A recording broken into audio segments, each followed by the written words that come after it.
I can't do it. Okay. We'll do it live. Okay. No. We'll do it live. It. Do it live. I'll write it and we'll do it live. Thing sucks. Here we go. We welcome you in. It's another edition of the Daily Puck Drop. It is a Wednesday edition of your daily sports podcast. It's all brought to you by inside the Limbach Lumber Studios. Contractors, they offer free deliveries, everything from whole house packages to homeowner DIY projects. They've got the largest stock moldings in the Northwest. They've got old school service. Why? Because they've been doing it since 1930. Give a call, 206-782-3487. Visit them at limbachlumber.com. You can also visit the social media channels, Puck Sports X, Blue Sky, Instagram, Puck_sports on TikTok, and, of course, pucksports.com, where you can sign up to become a Pucks Posse member. Ladies and gentlemen, we got a jam show for you today. Obviously, we're going to talk Mariners. Ryan Divish is going to join the show live in about a minute or two with myself and the go-to guy. Rob Staton is going to talk Seahawks football today, as he always does on a Wednesday. We've got PGA golfer Joel Dahmen on the show today, and we've got the Old Crimson podcast. The show's going to go to, I think, 1 o'clock. And for many of you, going to 1, it's probably a good idea. You know what I'm talking about. All right, ladies and gentlemen, on Monday, Wednesdays, and Fridays, he joins us from sometimes in Bend. A lot of times he's on the road. Last week he was in a bathroom, and right now he's in a motel on the Oregon coast. Hello, Jim Moore, the go-to guy. Brought to you by... Hey, live from Depot Bay, Oregon. I got a view of the Pacific Ocean right now, Buck. Special thanks to my first sponsor, Brian Turner, cleaning business in Oak Harbor. He's also got a professional Christmas lighting business. Don't put those Christmas lights up yourself. Let Brian Turner from Bright Owl Lighting do it for you. Give him a call at 360-675-2034 for a free estimate, or visit brightowllighting.com. Also want to thank Matt Baker, a fellow Coug. You know what's cool about Matt Baker? He owns the Angry Beaver in Greenwood, and you can watch every Cougar game there, 4 o'clock against Colorado State this Saturday, and stop by to watch the Mariners clinch the AL West tonight at the Angry Beaver there in Greenwood. Brad Brotherton, you know all about Brad Brotherton. He's a loyal Coug. He's from Brotherton Cadillac, Northwestern Shoreline, and Brotherton Buick GMC and Brotherton Cadillac in Renton. They're proud to be fourth-generation Cougs and a fourth-generation family-owned dealership at Brotherton Cadillac and Brotherton Buick GMC. Visit them in Shoreline or Renton or online at brothertonauto.com. All right, and joining us as he always does. Well, he not always, but joining us for the very first time, you and I live, ladies and gentlemen, it is Ryan Divish of the Seattle Times. Divish, how are you, sir? You got to unmute your mic, sir. I thought you guys muted me because I get all muted. I feel like I'm like I love it when other people screw up. I feel like I'm Jim back on live radio again. Well, I don't even know what I'm doing. I mean, like maybe I do, but I don't do this. I was a columnist. I don't understand sometimes. I'm old. I mean, like, you know, you're not old. You're 50. I'm just impersonating you and how you talk. I don't know. I mean, maybe I should have written that. Maybe I shouldn't have said those things, but I don't know. I was just feeling it, and you know, I mean, hey, I don't worry. A lot of things I did. Don't worry about it. I had the wrong mic setting when we started the show. I just bought brand new equipment. Yeah, so we're all screwing up together. But the only one that hasn't screwed up is Jim Moore. Jim, take a bow. Take a bow? Okay. Yeah. There you go. Whoa, jeez, I thought you almost fell down. There it is. I'm happy he's wearing pants. Hey, go Cougs. Look at that. We were in the Rose Bowl once. Hey, Jim, all of Jim's reads are like Roy McAvoy's shirt and tin cup, like Salome Trucking and all that other stuff. Like he's reading them all off. And that's all I can think about is the tin cup shirt. Hey, shut the hell up, man. I was going to give you a compliment, and now you're like giving me shit. What the hell? I really like the thump and grump in your story today with Josh Naylor. I enjoyed that. Did you see that, Puck? Yeah. Everyone likes him because of the thump and grump. Josh Naylor. I thought that was a good line by Ryan Divish in the Seattle Times. I love Josh, the whole thing. My favorite part of Josh Naylor, and again, Ryan Divish is with us. Does he think he's Stephen A. Smith or something? Looking at his phone and not paying attention?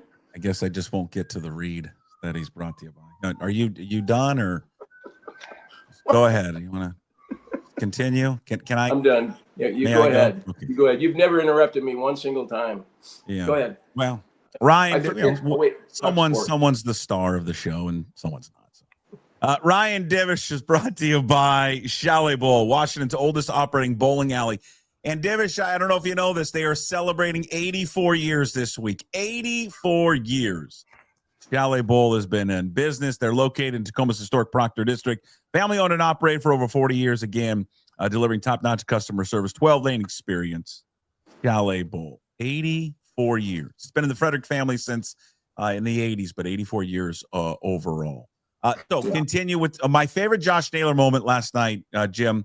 There's a picture. Divish, I don't know if you took it or who. I don't know who took it. Jude took it. Well, he's smoking a cigar, but he's smoking it not like you would smoke a cigar. It's like how you would smoke a blunt. Do you know what a blunt is, Jim? Yeah, we used to call them joints, right? Yeah. Well, yeah, just different. Yeah, same deal. Little different. Well, it's a little different. You don't. It was funny. I talked to Naylor kind of right there. Like they had the initial, the bottle popping and they're spraying everything, and then he just kind of stood in the back and just was smoking a cigar and sipping on a beer and just smiling. Like he had like a, it wasn't like a full on smile. It was like a smirk. Like, yeah, this is pretty cool. And I just asked him, I'm like, is this, because he's been to the postseason with Cleveland. I said, is this better? And he kind of looked at me, and I don't think he really wanted to answer it, but he's like, yeah, this is what you want. This is what and I think just kind of what he saw from this team and how he fits into it and kind of the reception of the fan base, he's very content here. And I mean, you would think that the Mariners would try and capitalize on this. I know he's going to go to free agency and test the market because he absolutely should.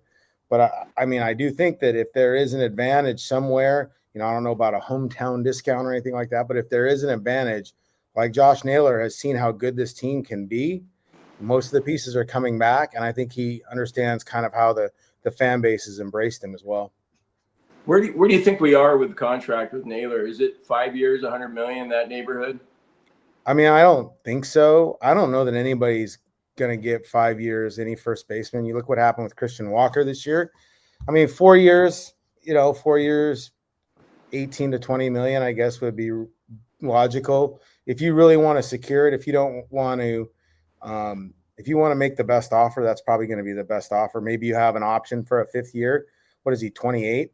I mean, that's a pretty decent age to do that. Walker got 3 years at 60 million. I think he was 32 when he got that, and he looks pretty old right now. So I like the Mariners are still going to have to overpay, and you're going to the postseason. They had 35,000 people there last night. When the Rockies are in town, they'll have 35,000 tonight. The weekend series against the Dodgers is sold out. Like, they're not going to hit the attendance totals they had last year. They're going to come in, below that, but they aren't going to go away poor from all of this. You make the postseason, you get postseason shares, all this other stuff. Like, they have the opportunity to, to go out and capitalize. Like, I mean, I think it would be on brand, but it would be pretty terrible. It's like, regardless of where this run takes them, if they didn't use that and try and capitalize more, like get Naylor back, go out, spend some money on a free agent reliever, or do some moves to just kind of supplement what is already a pretty good team for another run at this next year. Because like I was talking with Cal Raleigh and a couple of those guys, like even Cal said, he was kind of naive at the thought of how difficult it actually is to get to the postseason. He basically 22 was his first full season with the big league club, and they got there. And, and I think he even admitted that he thought they would always keep coming back because they had a lot of talent in place, and it doesn't work like that. And I think, if the Mariners don't kind of capitalize on this, it would be really kind of disingenuous to the fan base, where they've asked him a lot from this fan base over the last couple of years. Divish, what is clicked for this team? And by the way, you might be really the difference maker in all of this. Jim, I don't know if you know this. So he rejoined officially August 4th. Since then, they've gone 28-16. Now, many people out there felt when he returned would be the downward spiral for the Mariners, but it's been the opposite, Jim. They were 3 games back right when he came back, and now they're 4 games up on the verge of clinching. Now, the Mariners, Jim, will hold up and place a banner for a lot of things. I'm asking Kevin Martinez and the crew there, if they do, when they win the West, also put a banner up there acknowledging Ryan Divish's contributions to the team. Divish? Thoughts? No. I mean, like they when I came back, I didn't do the first road trip of August when they were awful, but I did the second one when they weren't much better. Still officially back though. Yeah, I mean it. I thought I'd be the cooler, kind of like we all have that one friend when it comes to betting circles or winning streaks. They're the cooler. They jump in on it. I was gonna say it was Jim, but like he makes the outlandish bets. He doesn't jump in with he's like kind of the contrarian better a lot of the times. So no, I wouldn't call Jim the cooler. Yeah, Puck, I could call you the cooler. You were probably like the cooler too, like at a party situation, group of girls, your friends are talking, you come walking in, and all of a sudden they just part like the Red Sea, like let's get out of here. Yeah, pretty much it. Or the guy that's always, hey, would you mind taking a picture of us? I hate that. Divish, wait a minute now. You say that the Mariners are pretty good, and I think you know me well enough that I'm kind of a downer and a negative guy. So when I say this, I think it holds. It holds more weight when I say what I'm about to say.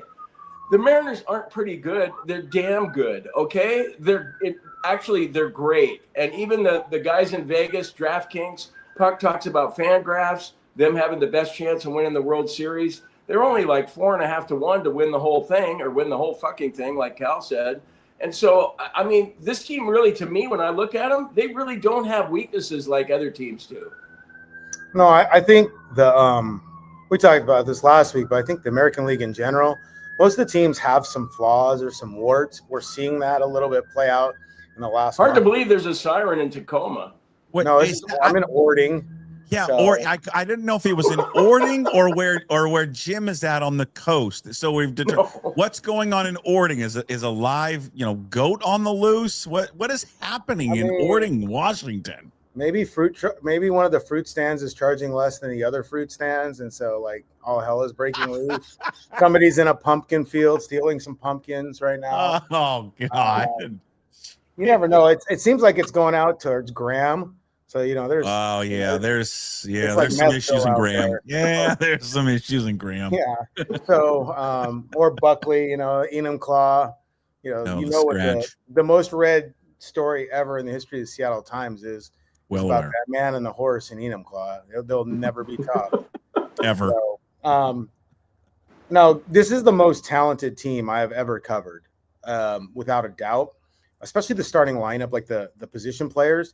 You look at it, 1 through 9, they're pretty much all established players. I guess you look maybe Canzone being the least experienced of all of them, but with a lot of potential. But the rest of the guys that they're putting out there are everyday major league players who have had like multiple years of success. And I think that's the difference. In years past, even in 2022, they relied on like weird platoon combos of utility guys and piecing the last little bit together and asking, unproven players to be everyday guys. I mean, even like Julio, while he was a superstar or like a superstar in the making, he was still a rookie that year. Think about some of the guys that they had to have come through in the postseason. And like this team is so much better than that. This is the best team in talent wise. It's even better than the 2018 team that had Cano, Cruz, Seager, D. Gordon, Gene Segura. I mean, they were really talented, but they weren't as athletic. They were aging, and obviously, a few of them didn't really like each other, if you recall. But this, and like you're starting to see the rotation come back to life a little bit. You've got guys pitching well. I think for me, is the biggest thing will be how do you handle the middle innings? But it's so different in the postseason. Like if you get into a middle inning situation, you're bringing in Bryce Miller probably to pitch those middle innings or somebody like that. Than you are like now where you're trying to look at Casey Legumina or Luke Jackson, maybe Caleb Ferguson, guys you don't necessarily trust versus, when you get to the postseason, you can bring in a different guy. So, yeah, it's the most complete team. You look at the other teams, Yankees have some flaws at the back end of the bullpen. Devin Williams has been a mess. Then who else?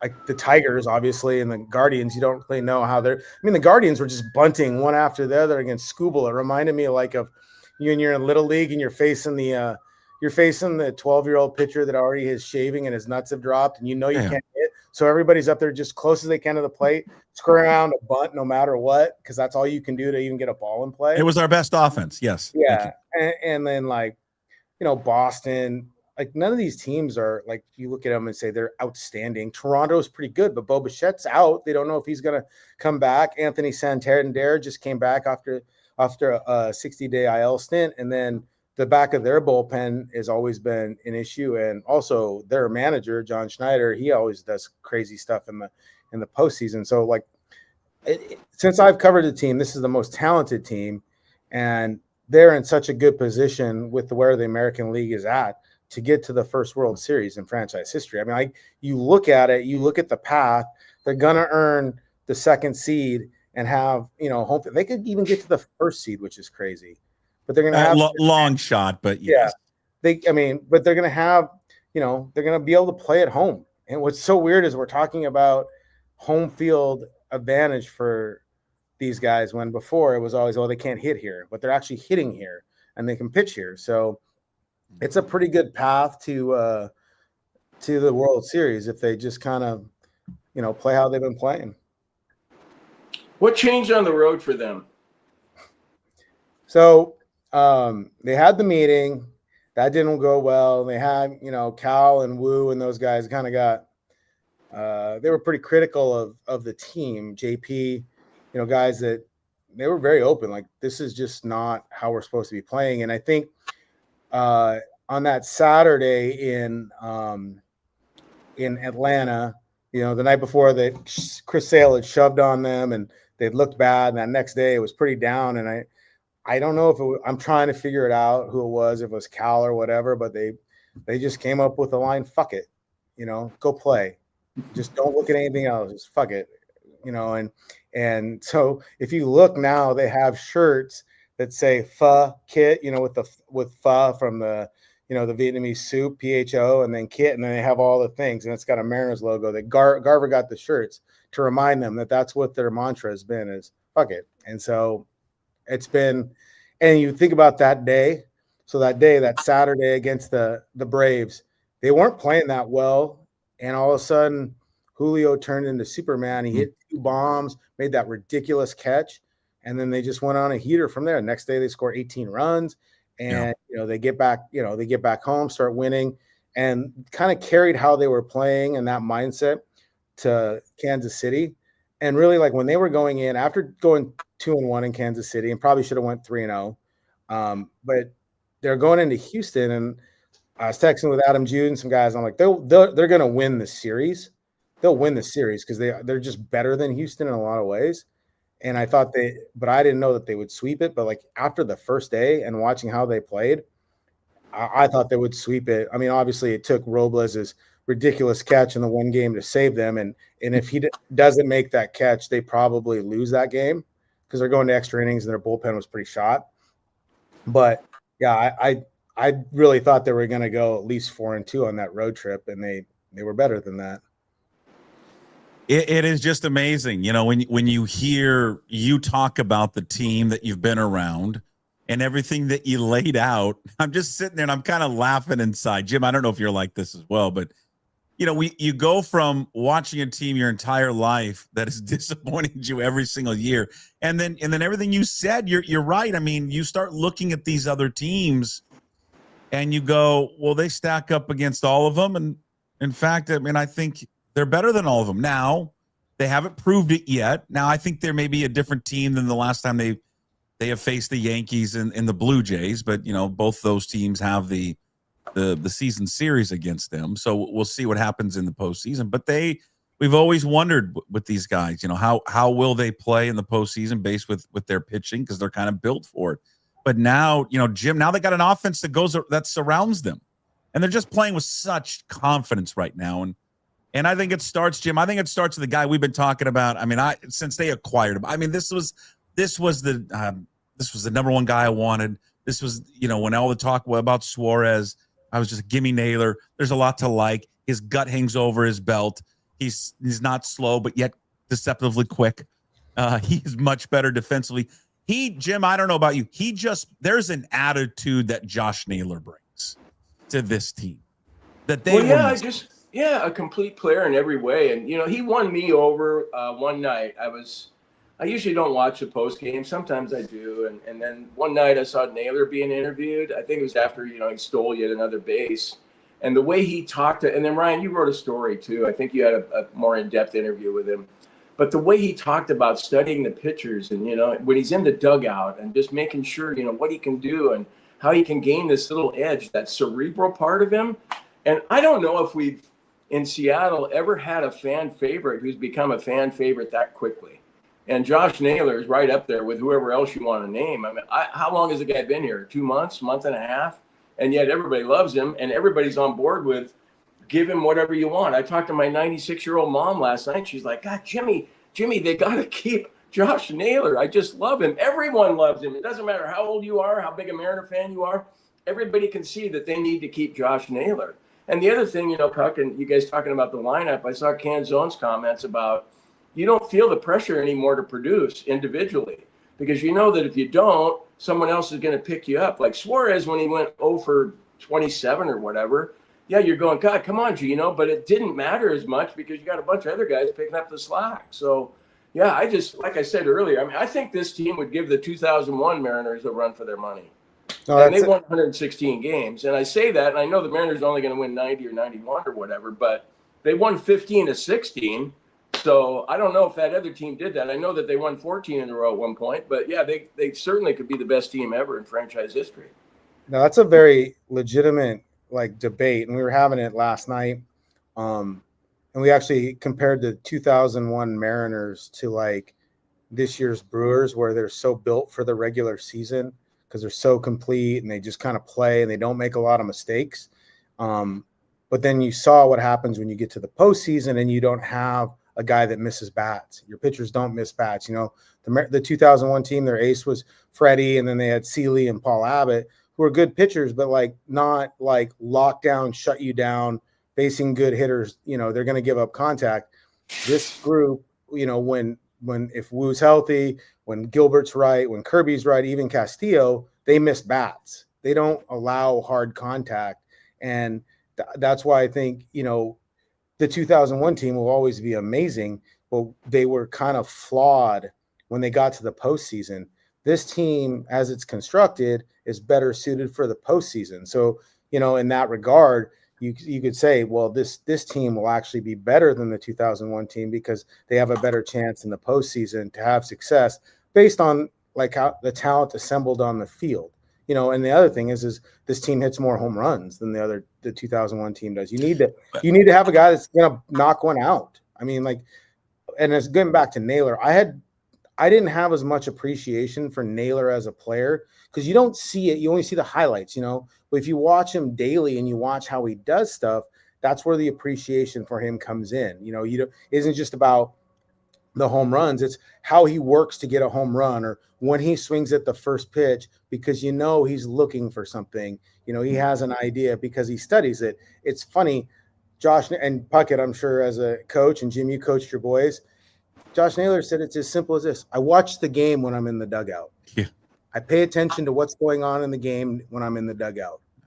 How many kids don't do that? How many big league players don't do that? Yeah, how many big league players do you see on the bench looking at an iPad all game? Yeah, because they're looking at their stuff, not looking at what everybody else is doing. Yeah, whereas Naylor is studying everything, and he just kind of has, and because you're dialed in that way, you pick up stuff quicker because you've always done it. When you're not the most talented, when you're not the fastest or the biggest, or you got a little gut or whatever, you have to find edges to success. And I do think that's one thing that this team does in a lot of ways, whether it's Naylor, like the other day, Cal Raleigh, before the game, we're down on the field, and I was with Kramer and Jude, and I said, if Cal breaks the record, it'll come off of Framber.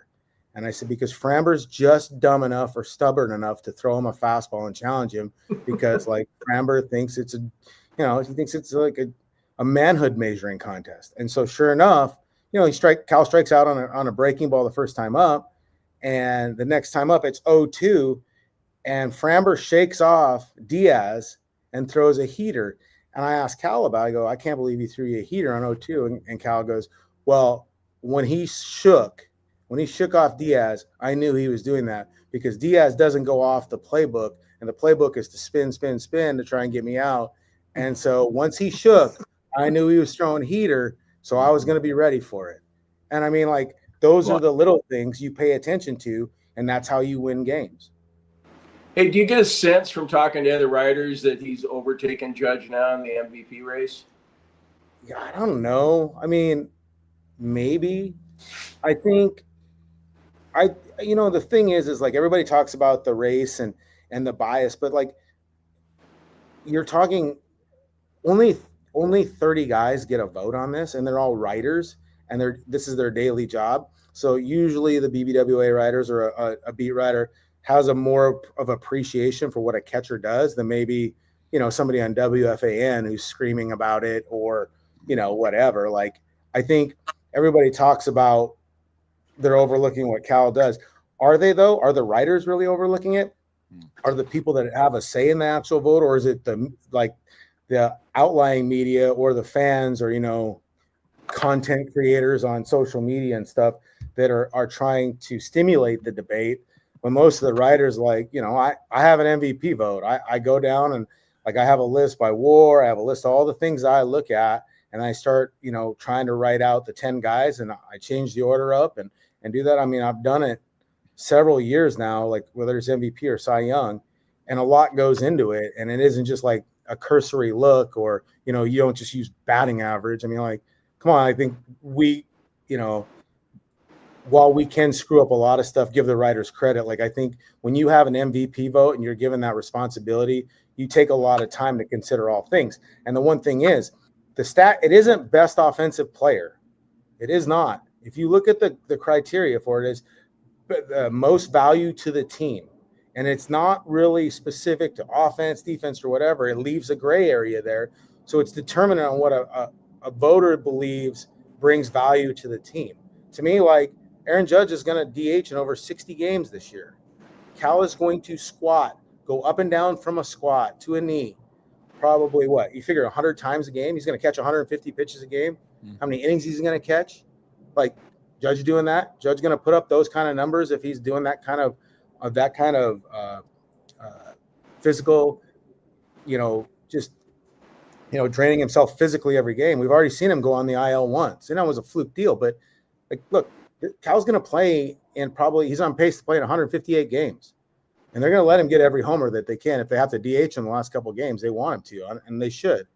But, like, I have, if somebody said to me, would you be worried about voting for Cal for the MVP? No, I wouldn't. I'd have my reasons, in the same way if I voted for Judge, I'd have my reasons. But, like, I think people think that there's this great debate, but I think the 30 dudes or the 30 people, writers that are voting on it, to them, like, their debate is what they measure value, not just like intrinsic data of like OPS and everything. Because you can pick and choose your stats all you want to find your edge, but what do you measure value, and how does that? Because some people say, well, if he leads these guys to the American League West title and to the second seed, the Yankees were in the World Series last year. Where were the Mariners? They fired their manager. They had to retool. Like, they weren't even close. The Yankees were in the World Series. I mean, it's a little bit different. What is the value there? Are they winning the American League West without a guy that's hit 58 homers and catches 85% of the games? Probably not. So in that way, you can take team success and put it into context. But yeah, I don't know. I just think that, like, the debate is interesting and it's fun for people to talk about it. But to me, like, it isn't there's never just one idea or the other. You know, you see all the side-by-side comparisons and stuff like that. Like that's not how you do it when you vote for it. Okay, just so I'm clear, you said you have an MVP vote. Yeah. Are you going to vote for Cal? I don't know. I can't say it because I can't affect the betting lines. You can tell me off the record, man. Come on, I'm broke. He's gonna go vote for Aaron Judge. Come on, man. What the hell you think he's voting for? I don't need the. I just wanted to clarify it. You know. No, you just want him on the record. Yeah, I mean.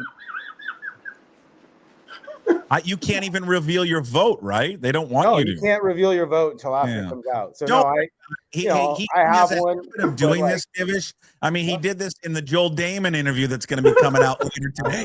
He's fucking asking Dahmen, "Hey man, do you ever bet on yourself in a tournament?" And Joel's like, "Hey man, I can't talk about that.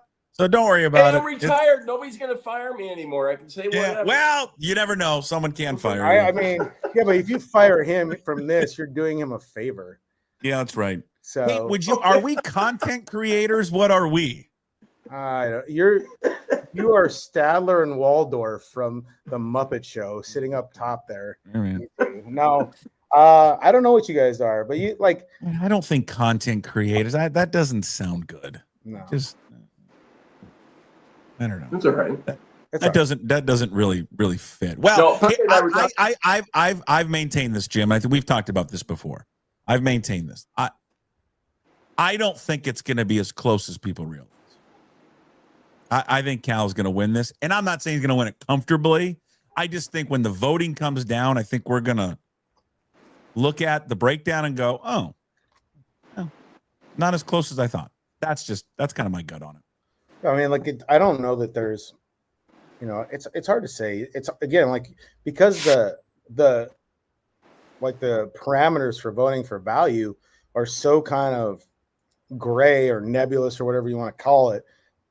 It leaves interpretation for certain voters what they measure value, but it's like, think about how many times Mike Trout has finished second when he was in his peak, like that year, Victor,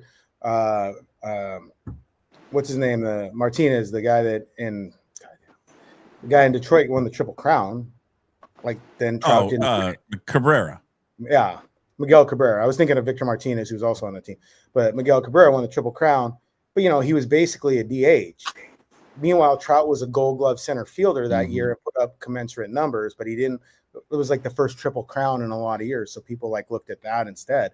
And honestly, if Shohei Ohtani is pitching, he's the most valuable player of everything at all times. It doesn't matter. He's the one of the best base runners. He hits 50 homers and he throws 102. Like the other night when he hit his 50th homer, he also threw 5 scoreless innings, allowing 1 hit. He's the most valuable player of everything, no matter what. Not to mention, you get an extra roster spot because you have Shohei Ohtani. So it's all based on kind of what you think. It's weird too about the voter fatigue. You could go this way. Like LeBron's won 4 MVPs. He should have probably won more. I mean, Jordan should have won every MVP every year. But you get fatigued. So Barkley's got to win it 1 year. Yeah. The year or two that Steve Nash won it. And I think maybe that will play a little bit into it with Cal this year, that maybe there's some fatigue with the Yankees. I think that what can help him is getting to 60, kind of cements it a little bit, because that's a number, right? You love round numbers. Love round numbers. And then they need Toronto to win the division. Yeah. Because I think what happens if the Yankees win the division, then I think it gives people more, if they are on the fence, maybe more ammunition to vote there for Aaron Judge. Here, but I want to tell you, I want to give him the MVP simply for what he did. Sam, we love you. Might as well go win the whole fucking thing. You goddamn right. Yeah, goddamn. I mean, come on. Sam, we love you. Might as well go win the whole fucking thing. Favorite is the little snort laugh afterwards, like he's a little kid and he knows that he swore in front of his parents and he knows it was wrong.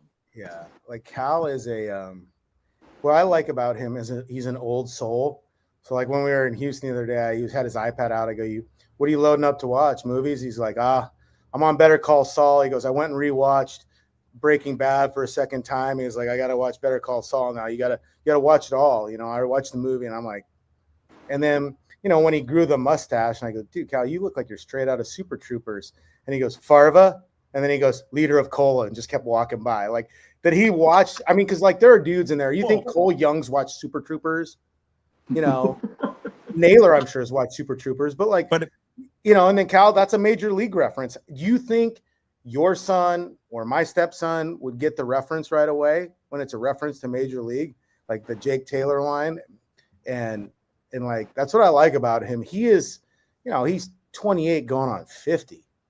I mean, like it's great to have. Like, and then I think it's you had the nugget right of that in your conversation with him a couple weeks ago that they used on the ESPN broadcast. I think Jude even used it in his story. Costco nugget, yeah. Jim, that's you know what his favorite meal is, right? No. Costco dog. The $1.50 dog and soda. Costco dog. He loves that's his Costco favorite thing. dog. I mean, and he's he an gets old a Costco guy. dog and a slice, and then a soda. Wow. I'm telling you, Divish, if you haven't talked to him about going and doing a story where you follow him to wherever he goes, and you got to pick a day where it's not a madhouse, but it's always a madhouse. Yeah, well, that was the problem. Yeah, and so I had the conversation with Cal. It was just like our BSing conversation. It was like an hour. I was in the clubhouse for like an hour, and actually I stayed in there after it closed, but nobody really said anything because me and Cal are just kind of BSing. It's like I'm not really missing much from Dan pregame. He doesn't say a whole lot, so I'm like, whatever, you know.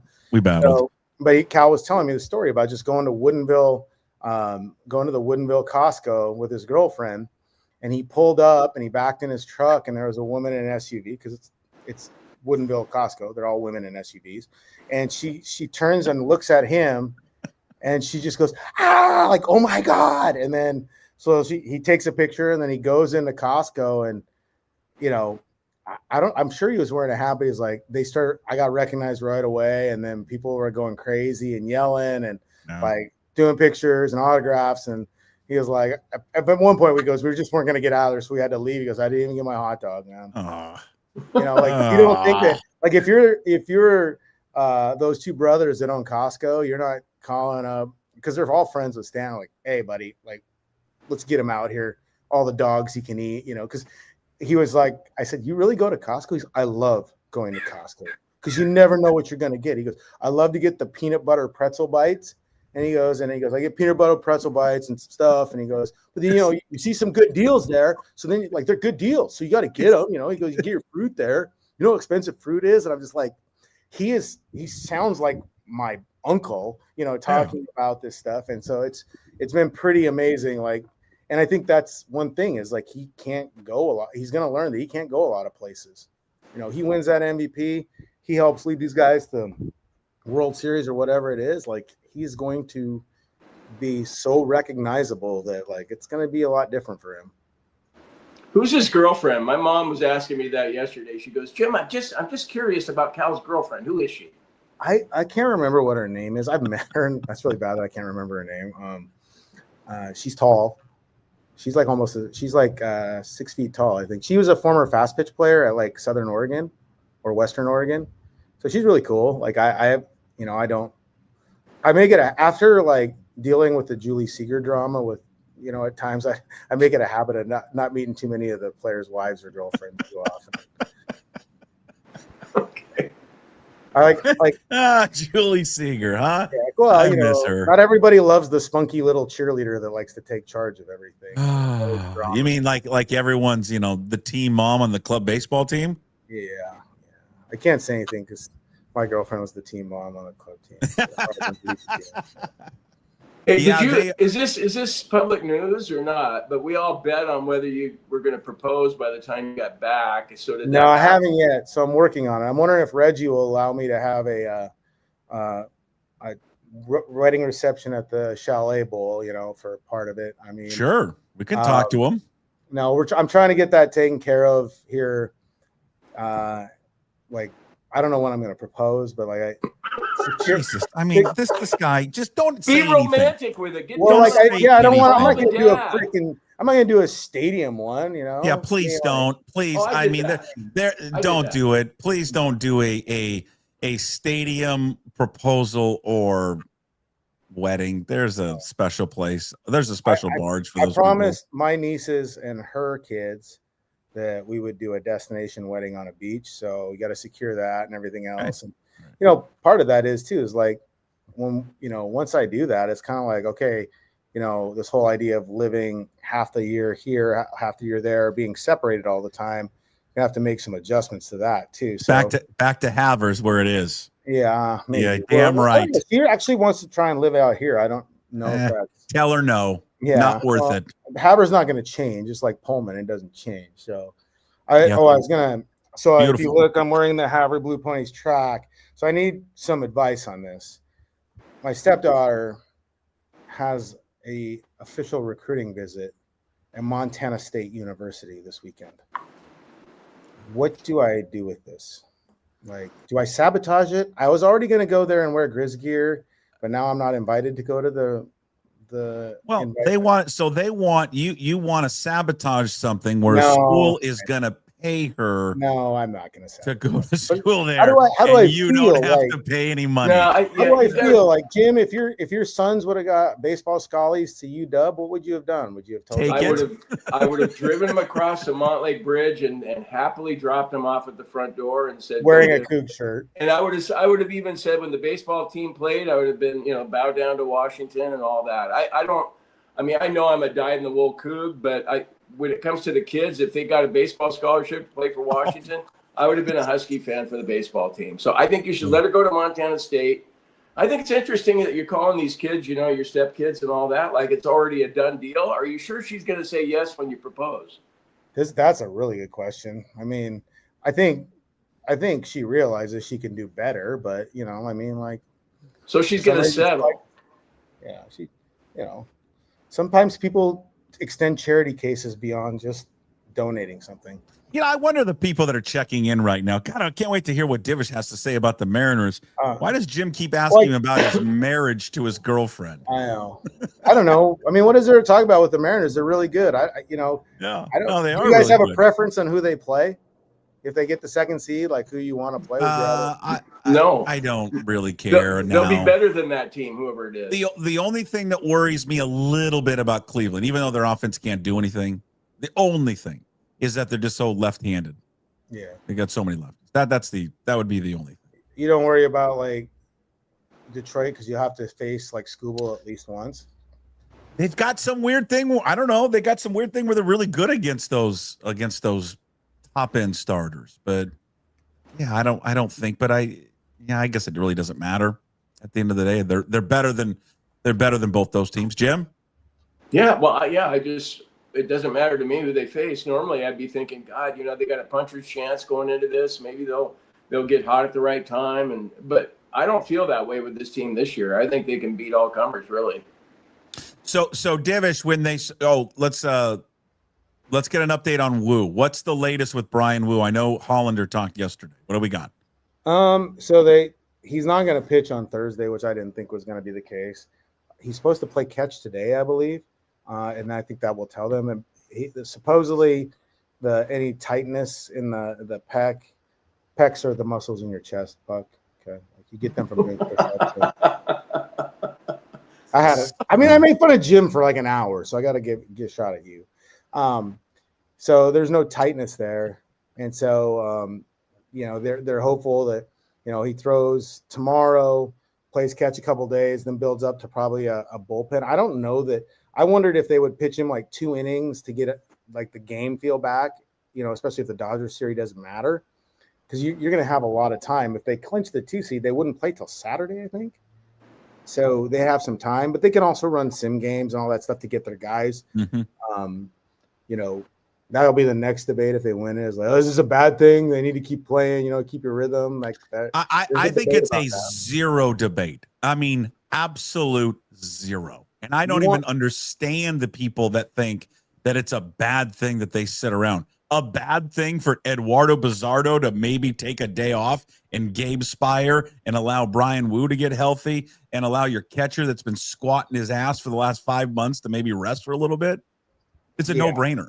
Yeah, and the thing is a 3-game wild card series All it takes is one really good outing Yeah. from one starter, and then one bad thing to happen, and you're going home.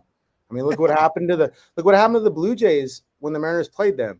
Right. You know, Castillo shoved one game, then the Mariners are down in the Robbie Ray game, and all of a sudden all hell breaks loose, and the Blue Jays are going home. I mean, like, are they're done. I mean, you just bring it up, right? Well, we just talked about if they were, let's say they were in the wild card against whoever, would they be up against Detroit? Detroit. Yeah, you get Scooble, and Scooble goes 9 innings and shuts you out, and you're like, shit.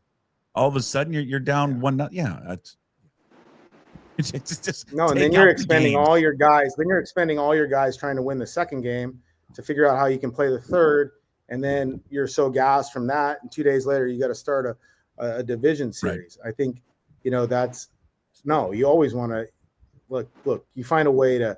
I'm sure there are many baseball nerds in their office thinking of ways to keep their guys ready and polished, or like kind of, their timing and everything set. I mean, like whether it's bringing in pitchers from AAA to work out at T-Mobile and throw sim games, stuff like that, they can do that. Hey, I'm disappointed in Alex Mayer, by the way. Why? Well, because last night, wasn't it typical of the Mariners to do what they did last night? 3 hits and 16 strikeouts and clinched a playoff berth. I figured Alex Mayer would be all over that. Like, well, there's like, Jim, there's 5 playoff berths. When was the last time a team clinched a playoff berth, striking out 16 times? You know why you didn't have that on Twitter? Because it's never frickin' happened. Okay. How do you know? Well, I think Suarez. I don't know, and I'm not going to look it up. And Randy. Hold on. Hey, I was texting with him this morning about something. What do you want me to ask him? Has a team ever clinched a playoff spot while striking out 16 times? Yes. Okay. Yes. Ask him that. And I'm going to just say no without doing the research. Isn't that a standard? Even in the 8th inning when they rallied, they struck out 3 times in that inning too. I mean, yeah, I have. So like I have to. I was like, I had a separate game story all for them losing, and because like at that point, I had like I have like 7 paragraphs written. It's like I'm gonna have to post that. Okay, I just texted him. We'll see if he gets back to us while we're. And they couldn't do anything with the guy that came in with a 9 ERA either. I know.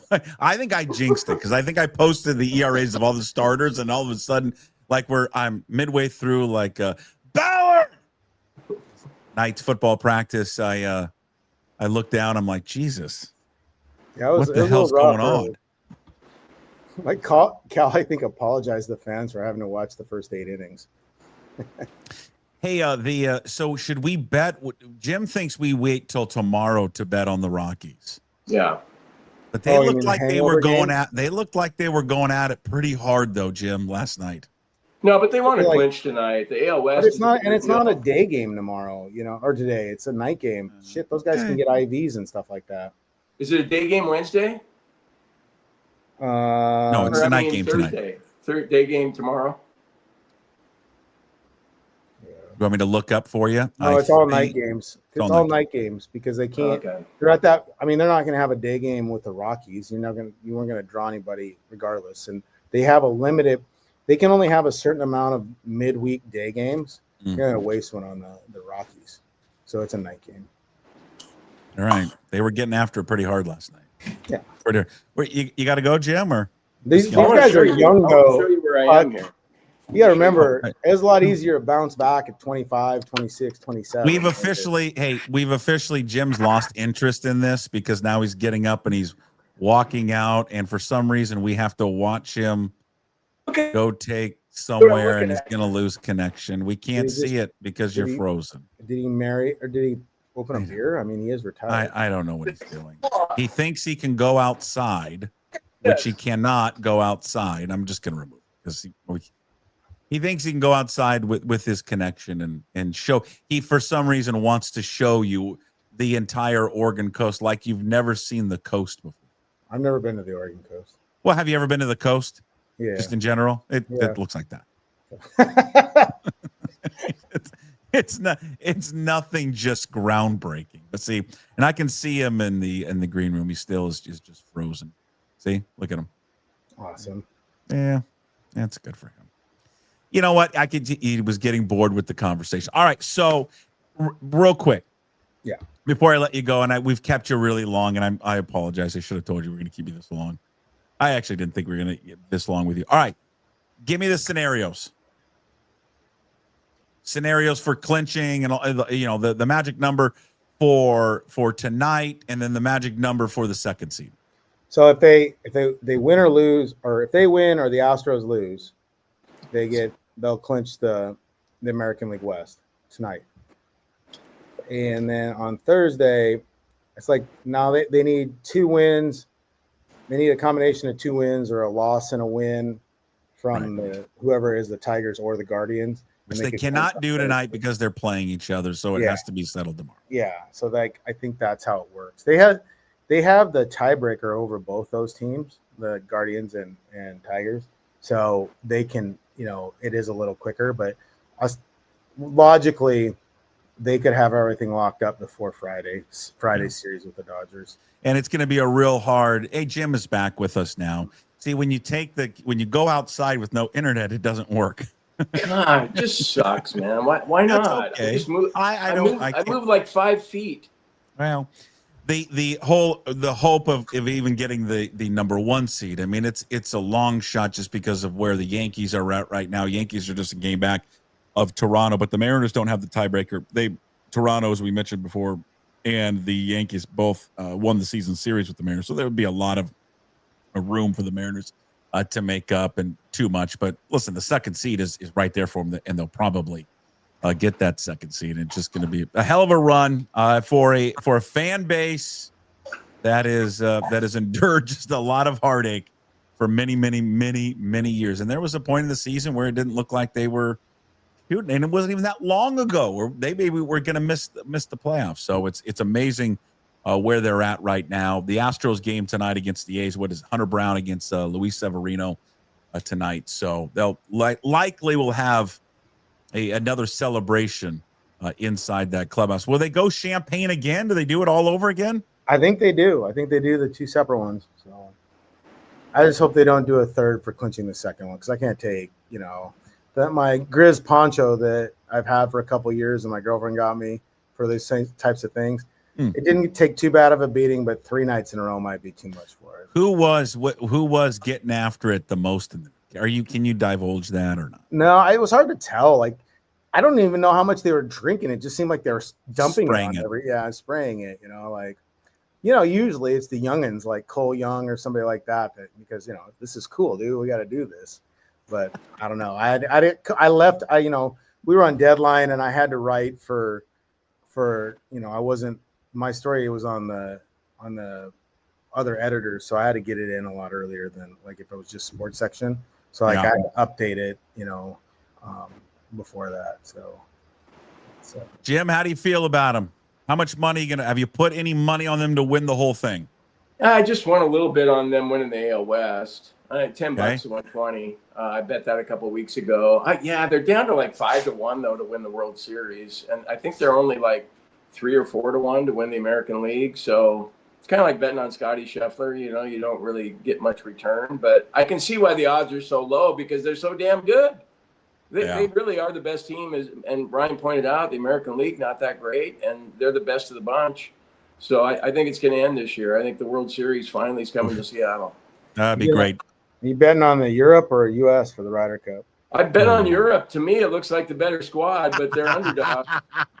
Hey, I want to just warn you, don't have a conversation with Curtis because then you're going to get a golfer by golfer breakdown about it. Like, Curtis got a little granular yesterday when I asked him about it. I'm kind of with you, Jim. Kind of with you on that one. Well, you get plus money if you bet on Europe, though. I kind of like Europe. I kind of like their plus 160, so 20 to win 320, or 32. Yeah. All right, Divish, thank you so much. Go read all of his work, seattletimes.com. Follow him on X at Ryan Divish. His weekly appearance brought to you by Chalet Bowl, Washington's oldest operating bowling alley. They're celebrating 84 years this week in existence. Go visit them at chaletbowl.com to book your next reservation. Thank you for a long, extended visit today. Appreciate you doing it live. Have fun covering this team. I mean, I know it's, you're not rooting and not a fan and all that, but it's more fun as a reporter.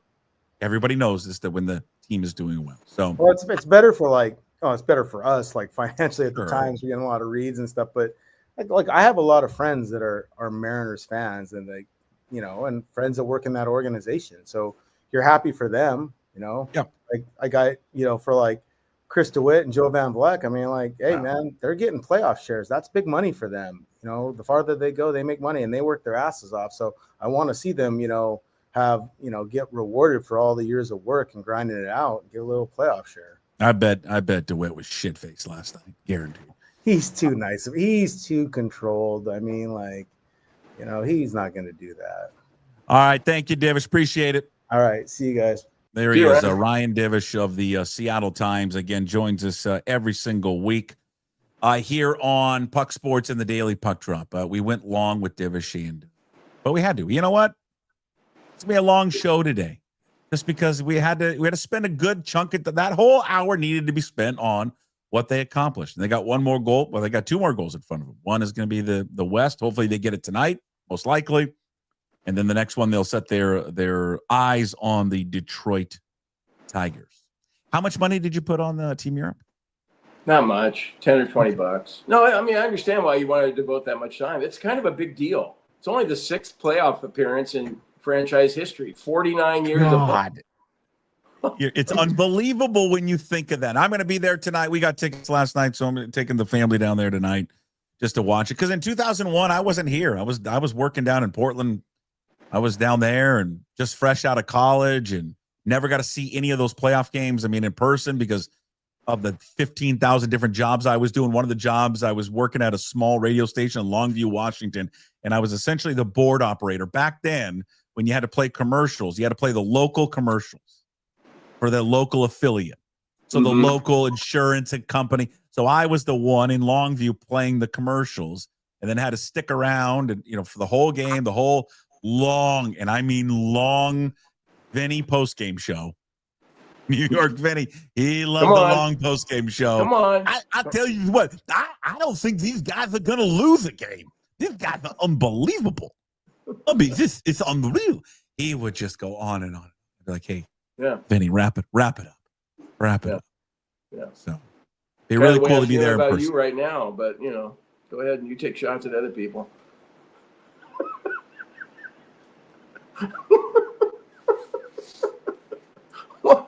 What? You're my buddy, man. If I can't give you shit, who can I give it to? What's in? Take the iPad again out and go walk around again. I just went to the deck. Why wouldn't it work out there? I don't know, because you're on the coast in Oregon. What do you got? What are the big plans here now in the coast? Just last day on the coast, I'm going to drive up to Pacific City. And if you've never been to Pacific City, it's a great spot. I'm going to try and take the dogs and climb up that huge sand dune there. It was on the summer plans agenda this year, but then Goldie, the super van, not so super, was in the shop pretty much the entire summer. Could not go, but wanting to go so bad. The Oregon coast is better than the Washington coast. Well, yeah. It just is. I know people in Washington don't like Oregon, for whatever reason, but the coast is better. Okay, this is going to be very controversial, and we'll leave it here. I think overall, geographically, it's a better state. I said it. Yeah. Sorry. No, Central Oregon's not a bad place to live. I can tell you that. Central Oregon has better than Eastern Washington. Yeah. Southern Oregon is better than Southern Washington. The coast is better. Yes, we've got the islands, which does give us an advantage. But yeah. Hey, see, is that river or sky? They agree. All right, we'll cut you loose. We will talk to you on Friday. Thank you for your service. Thank you to A Clean Streak. Thank you to Brotherton Cadillac. Thank you to Angry Beaver. Did I miss one? I don't think so. We've hit them all. All right, so I'll talk to you on Friday then. Yeah, go Cougs. Yeah, go Cougs. We'll see you later. There he is, Jim Moore, the go-to guy. Long extended visit. Big thanks to Ryan Divish there as well. And as always, Jim with us Monday, Wednesdays, and Fridays. Big thanks to, again, Brotherton Cadillac, Clean Streak, and also the Angry Beaver. All right, we've got to talk football.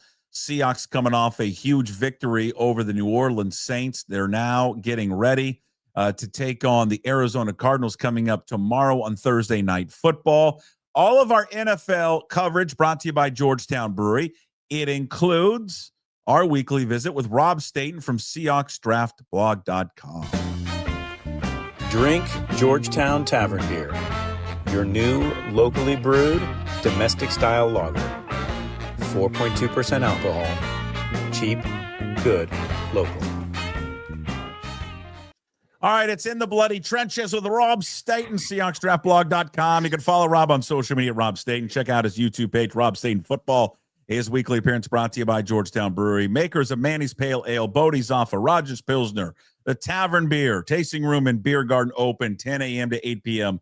Visit GeorgetownBeer.com. Nice, easy, comfortable win for someone that is 9 hours ahead, and it affects your lifestyle. Good for you. You probably wanted to send a thank you card to the Seahawks after that one. Yes, definitely. I'm hoping that the same will be the case later this week as well, because obviously this game begins at 1 o'clock in the morning against the Cardinals for me. And then I will have to work on Friday. And I also have the full intention of watching as much of the Ryder Cup as possible. So I'm hoping to stay awake. I've also got to go to Oxford, which is about 3 hours away from where I live for work on Saturday. So, I've got a lot on. So I'm hoping this could be a great sporting week for me. You know, if the Seahawks beat the Cardinals and then if Europe win the Ryder Cup, it would be fantastic. You want to wager? I am not. I don't even really want to put a wager on the Ryder Cup because Jim and I have discussed this. I don't feel good about it. I don't feel good about it at all. I like Team Europe. I like the fact that they said, nope, we're not taking money because it's about pride for us. Meanwhile, you greedy SOBs are taking money. I know they're giving it to charity or some to charity, but still, they took money. Yeah, I don't like it. I don't feel... And I like your players. They're more likable. Yeah, I'm not that confident. I think that for many years, because I think over here, we do the kind of, representing your country in sports thing a bit more than America. But the States don't take the American baseball team around the world that much and play other teams. And, the basketball is the Olympics. And with the ice hockey, I thought that was great, that tournament they did where they played Canada and Sweden. And I can't remember who the fourth team was. But, over here, we do that all the time. Like, you are constantly representing your country for free. You do not get any extra money for it. It's all about sort of national pride. And then when it came round to the Ryder Cup, the European teams always felt like they were well up for it because they were representing something. And the American team always felt a little bit like they were like, well, I have to be on his team. Like, this is an individual sport. Like, why do I don't like that guy and I don't like him. And now we're a team. And then Europe would hammer the Americans, and that happened several times. I think it's changed now. I think America will win the Ryder Cup. I don't think the European team will win, but I think we might sort of settle. What do I know? But we might settle into this thing where you guys win in the States and we win in Europe, and it just carries on that way for a while. I have regret is then when you were in town and we went to that miserable dinner that we didn't bring up with our guest. We didn't bring up the Ryder Cup. That was the only thing missing from that conversation with him was, hey, who do you think's going to win the Ryder Cup? That would have topped probably the entire dinner. All right, so let's go back to the Seahawks. Again, a comfortable win. Special teams was the story. Offensively, they were efficient. Defense was everywhere, and such a huge win, right, Rob? Because of what the short week. You had defenders who you probably could have played if you really wanted to, but you kept them out to let them get healthy. And then on top of that, you're beating the shit out of them. So then you get to rest your starters with 13 minutes left in the game. It was just a win-win all the way around for Seattle. Yeah, absolutely ideal. And I think we were all thinking that watching it at halftime, how much longer the starter's going to stay on the field. And because of the nature of the game, I kind of had one eye on the Seahawks and one eye on the red zone to watch the Cardinals against the Niners, because obviously that's such an important game in the NFC West. And to see how close that was and how it went right down to the wire, and it was a little bit like the Seahawks game against the Niners, I couldn't help but feel really pleased that Seattle were able to rest players and that the Cardinals were playing in that kind of a game. And obviously James Conner got very seriously injured in that game. And on a short week, it has to benefit the Seahawks that they gave the Saints a pasting and the Cardinals lost by a point. So hopefully this is all good. The Seahawks are on a 7-game winning streak against the Cardinals. They handled them fairly well last season. Kyler Murray, I'm in the camp that doesn't just hammer Kyler Murray all the time. I think he has obviously got some amazing natural talent, but whether he is the kind of quarterback who can be patient and disciplined against the Mike McDonald defense remains to be seen. So I'm very confident, Puck. I'm hopeful that when that game finishes on at 5 o'clock in the morning on Friday, UK time, that I'll be going to bed with a smile on my face. Well, and I think now you're facing a team that just lost, some would argue, really the heartbeat of their football team, and James Conner with an ankle injury. Meanwhile, another foe in your division, their best defensive player now is lost for the season. And again, this is not to wish injuries on people and the opposition, but as from a Seattle perspective, you sit back and go, well, that makes those teams worse off. And it just does.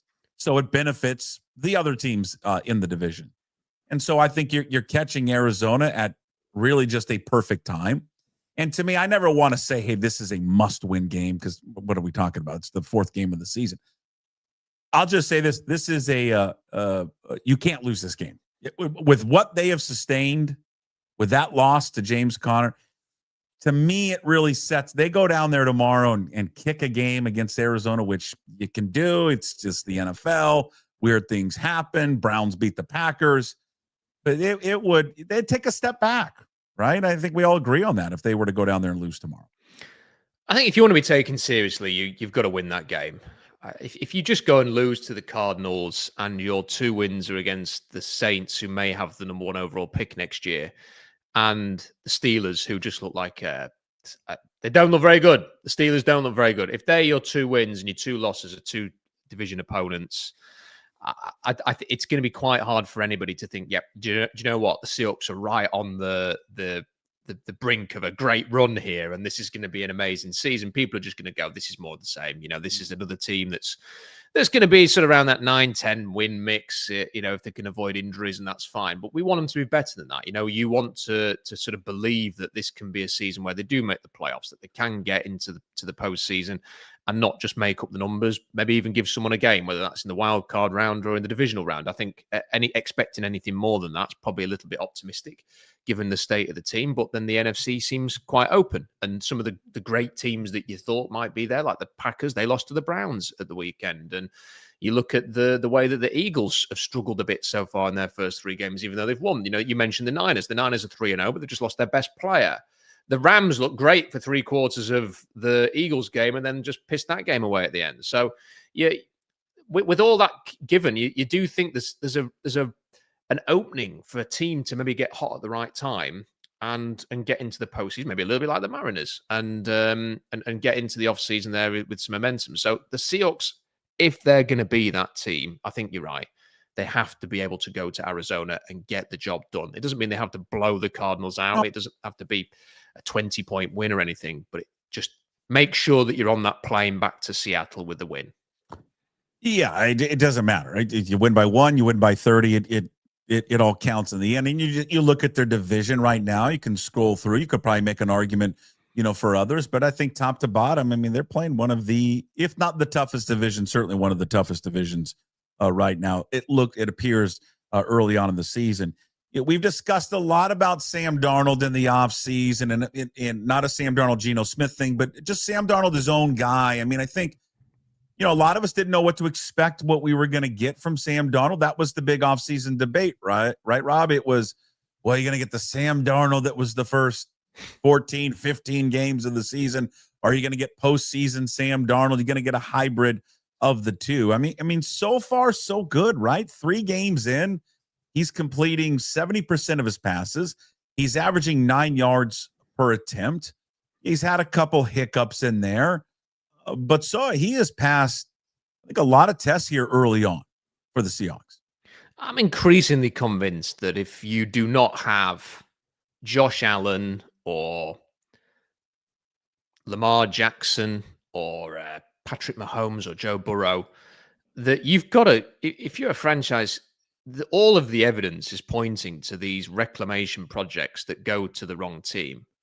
Sam Darnold has now had, a decent stint of 6 games in Carolina, a good season with the Vikings, and now has started well for the Seahawks, having just been really bad with the Jets as the 3rd overall pick. Baker Mayfield's playing probably as well as any quarterback in the NFL right now. And he was cast aside by the Browns and the Panthers as well, just as Darnold was. And he's ended up in a good spot with the Tampa Bay Buccaneers. Daniel Jones has obviously suffered through some challenging times in New York. They look like an absolute shambles. And he's gone to the Colts, and all of a sudden he's playing quite well. And, if you're not able to draft that player who is going to end up in the Hall of Fame, which there's a decent chance that Mahomes and Josh Allen will achieve that in their careers, then you're probably better off looking for these guys, because the draft results that we're seeing from some of these players taken early the returns are just not there. Teams are taking these. Tennessee's a great example of this. They took Malik Willis. They're a shambles. It didn't work for him. They then take Will Levis. They're still a shambles. It didn't work for him. Cam Ward threw an interception that Will Levis was throwing last season when he was the starter. It may not work for Cam Ward in Tennessee. Like, just recycling through these young players. And I think the good teams have to look for the reclamation projects. And Darnold, to me, just looks solid. He just looks solid with that extra bit of physical quality, that when he needs to sort of make that play early on, when he scrambles away from pressure and gets to the left-hand side and throws it across his body for a big first down, you think, yeah, that's why he went 3rd overall. So I couldn't be happier with the way that he's playing, and long may it continue. It's one of the most interesting, I think, thought processes or debates about quarterbacks. I think it's simply, and you do a lot of it, right? SeahawksDraftBlog.com, looking at quarterbacks, who's going to be the guy in next year's class. Whew. And I think it's the most difficult position in all of sports to pick, to project. I think Sam Darnold, the talent in him was always there to warranted to be picked 3rd overall. Yes. But it's where you go. What organization are you going to? Like, he went to an organization that was just awful, and honestly has been awful forever. Like, it's really has not been good. I know there was a time with Mark Sanchez and all that, but I mean, good. And we're talking Joe Namath. We're talking the 60s. And, I just think that a culture of not winning, bad front office, bad coaches. And then I think when you throw in a quarterback like that, well, then that quarterback's asked to come in and save the day. That quarterback usually is not ready for it. It's some can be, but now we're talking about generational talents. Peyton Manning was ready for it. He was ready for that because it's generational core. I mean, he's like, we're talking about one of, arguably the best quarterback in the history of the sport. You can make an argument with him. There's very few like that. So to me, it's all about where he gets selected and which organization you go to. We've used this example a million times, and I'll use it again. I don't know if Patrick Mahomes, and maybe he is, and it all comes to the top. Usually talent rises, but I think it'd be an interesting case study if we could go back and hit the rewind button. He gets selected by somebody else. Is he Patrick Mahomes? Does he have this much success? He got to sit behind a pretty good quarterback, a veteran guy, but he also got to go to a damn good head coach who understands offense, who understands how to coach quarterbacks. So I think a lot of times it's always about fit and guys age and they get better. And for Sam Darnold, at least early on, it appears that, the years Rob, that he's spent in this league, he's been able to get more comfortable at every stop he's gone to. I think, Fitz, it's such a huge thing. And we're seeing this with the Giants now, is that I can't help but feel like, look, Russell Wilson played really badly the other day.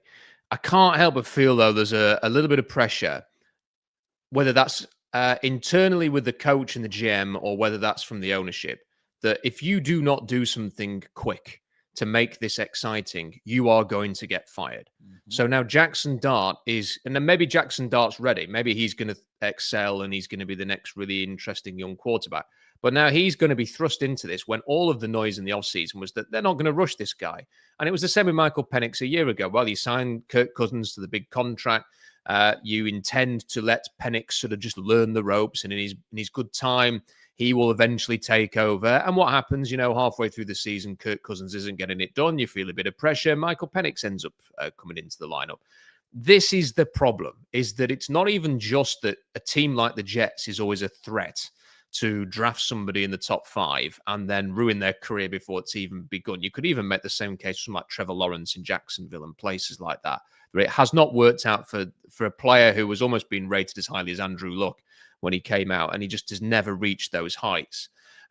It's also these teams who perhaps aren't necessarily quite as badly as runners as the Jets are, but the quarterbacks find themselves in these situations. And to Sam Darnold's amazing credit, to have the maturity after it was at Carolina to basically write off a full season, to go and be the backup in San Francisco, to go and work with Kyle Shanahan, and as it happens, Clint Kubiak as well, and just take a step back and then pick his next team carefully. And for that team to be coached by Kevin O'Connell and to then have the kind of season that he had last year. And actually, I was thinking about this because he was fantastic last season, apart from those final 2 games. And currently, he's PFF's top-rated quarterback. Really good. Maybe Sam Darnold's not the reason why they fell apart in those final 2 games. Maybe it's because Minnesota's line stinks.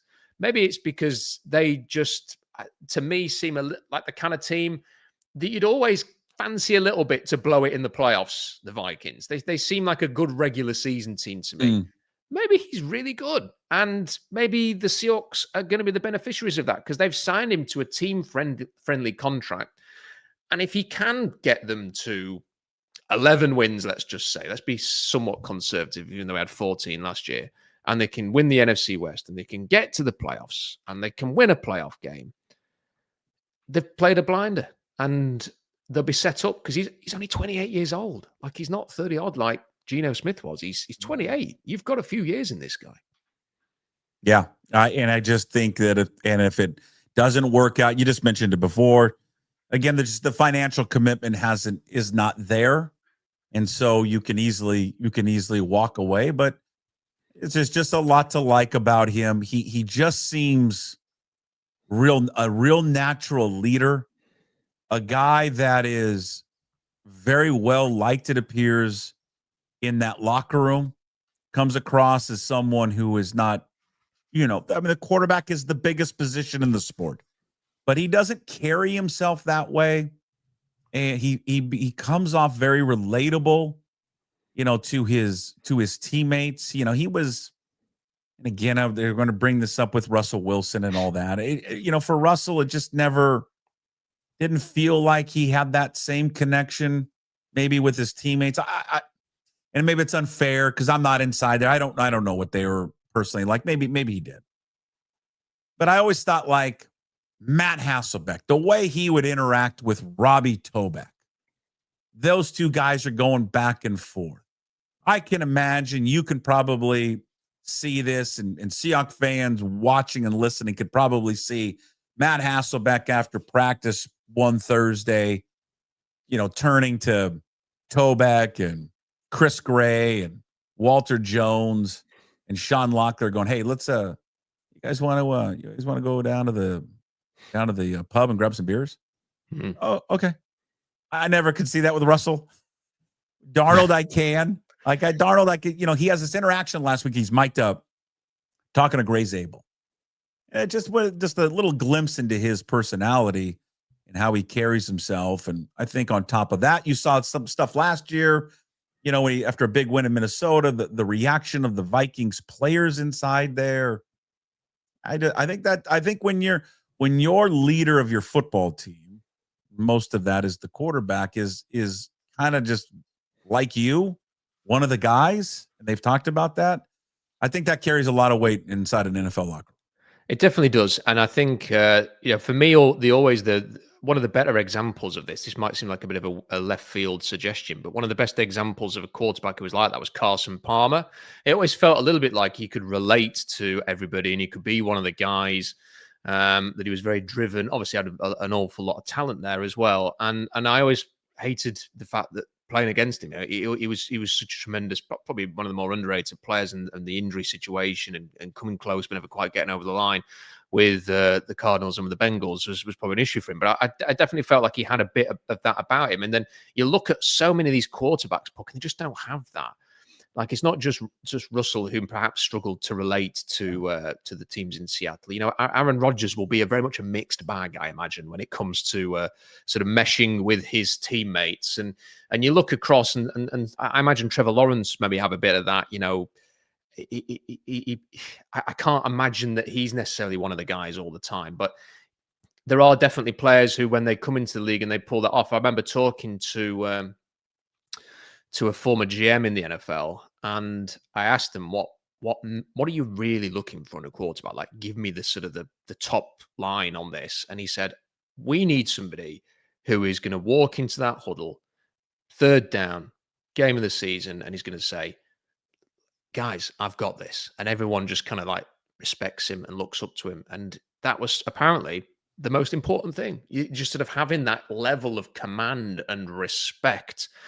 And you can see why. You know, it's quite hard to turn around to someone who looks like an NFL offensive lineman. That's like an alpha, as much of an alpha as they come, and they're 300 pounds. And that, you know, imagine saying to Abe Lucas something unconvincing to Abe Lucas in a voice that cracks. It's not going to work, is it? You've got to turn to these people and go, right, I've got this. Here we go. Here's what we're doing. I'm in control. Let's do this. It appears that Sam Darnold has got a little bit of that about him. So it'll all, and also he's talented. Like, you don't go third overall, like you said. Like, he was supposed to be the guy that went first overall. And the Browns saw something in Baker Mayfield. And the people who are making decisions, I think, have been validated somewhat in Baker's time in Tampa Bay by feeling that way. But you had Saquon second overall, and then you had Sam Darnold. I mean, it's not a bad trio there, is it? A couple of last things. Torrey Horton, last two games. You know, you're seeing why a lot of people talked about, God, that was just a great steal for them. It's why Jackson Smith and Jigba talked him so much during training camp. There's an explosiveness to him, a potential of where he can flash. He's a game wrecker. He's a game changer that was highlighted by that punt return.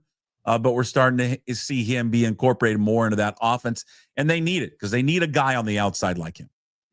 He was a player, you know, I watched him at Colorado State. He just stood out. Like, it was obvious that he was better than a fifth round range. And the only reason he fell was because of the injuries. And he was so consistent. And I always felt like he had just a little bit of DeAndre Hopkins about him in his sort of frame and style. But he's gone to the fifth round, and it's potentially going to be one of the draft picks. And I don't know if you saw this, Puck, but Clint Kubiak was asked yesterday, who does he remind you of anybody as a rookie? And he went, yeah, I'm not going to tell you. And then later on, he just blurted out Justin Jefferson, which I thought was hilarious because Clint Kubiak says nothing in his press conferences. You could ask him, the best question ever, and he will just say the most boring answer you've ever heard. And yet there he is delivering the line of the year. That Torrey Horton reminds him of Justin Jefferson, one of the best receivers to enter the NFL in his generation. So if you can't get excited about that, what can you get excited about? And he's off to a great start. I'm excited about just this rookie class in general, and excited to see what's in store for all of them the rest of the year. Excited for Horton. I mean, Gray Zabel. I think we talked. I don't know if I was with you last week. I can't remember who I mentioned this to, but I just watch, like when it was with Dugar. All I do when they're on offense is watch him. I don't watch the ball. I don't watch anything. I just sit there and watch Gray Zabel. I watch two people. I watch Gray Zabel on offense, and then when they go over to the defense, I watch Leonard Williams. Yes. That's it. And I really want my TV to invent something to where the camera's just on those two people. Like, I just want them. Like, I want just a isolated camera, different angles where I can see both those guys. So for Zabel, Arroyo, who hasn't done much yet, but potential is there, just shaping up to be a really, really, really good rookie class. So I'm excited to see what's in store from the rest of the year. And just have a word on Leonard Williams before we finish, just because I just think he is incredible. It really is a pleasure to watch him play. And it's been so long, think of the years we had to watch Aaron Donald in LA and St. Louis, and you think of sort of the Chris Jones at Kansas City, and you think, wow, wouldn't it be great to have somebody like that who just you can line him up pretty much anywhere, but from the interior, and they just blow things up. And that's Leonard Williams. I'm exactly with you. Like, every single defensive down, I'm looking for where Leonard Williams is, and you just watch him having an impact all of the time, and he looks amazing. Like, he is legitimately one of the best players in the NFL, the way that he's playing right now. And I feel like we talk about it, and I've done a couple of weeks of trying to say that he's this good, and I know other people have as well. And yet, nationally, Puck, it doesn't seem like enough people talk about Leonard Williams, and I think that's a disgrace, really. I mean, there's so many players who get promoted and overrated and talked about. There should be more Leonard Williams. We should start the campaign to make Leonard Williams more prominent in the national coverage. Hey, it's like, this would make our guy that we had dinner with happy. Let's make a hat that says, "Make Leonard Williams great again." Yeah. Yeah, I'm down. Yeah. You might struggle to get all of that on a hat, but we can have a try. It's a little wordy. It's a little wordy. Inside the Bloody Trenches with Rob Staton, SeahawksDraftBlog.com. Go check out the website.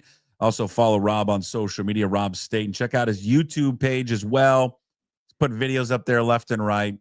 Gazillion people watch. Rob Staton Football. His weekly appearance brought to you by Georgetown Brewery, makers of Manny's Pale Ale, Bodhisattva, Rogers Pilsner, and their new Tavern Beer. A tasting room and beer garden open daily from 10 a.m. to 8 p.m. Visit them at georgetownbeer.com. All right. Enjoy the weekend of football, and we will reconvene next week. Thanks, Rob. Yeah, enjoy the Mariners game and enjoy the Ryder Cup. There you go. All right. Rob Staton, SeahawksDraftBlog.com. And again, brought to you by Georgetown Brewery. In case you missed any of Rob's appearance, I will all be podcast later up on YouTube, also on Apple, Spotify, wherever you find your podcasts, a part of the Daily Puck Drop. Okay.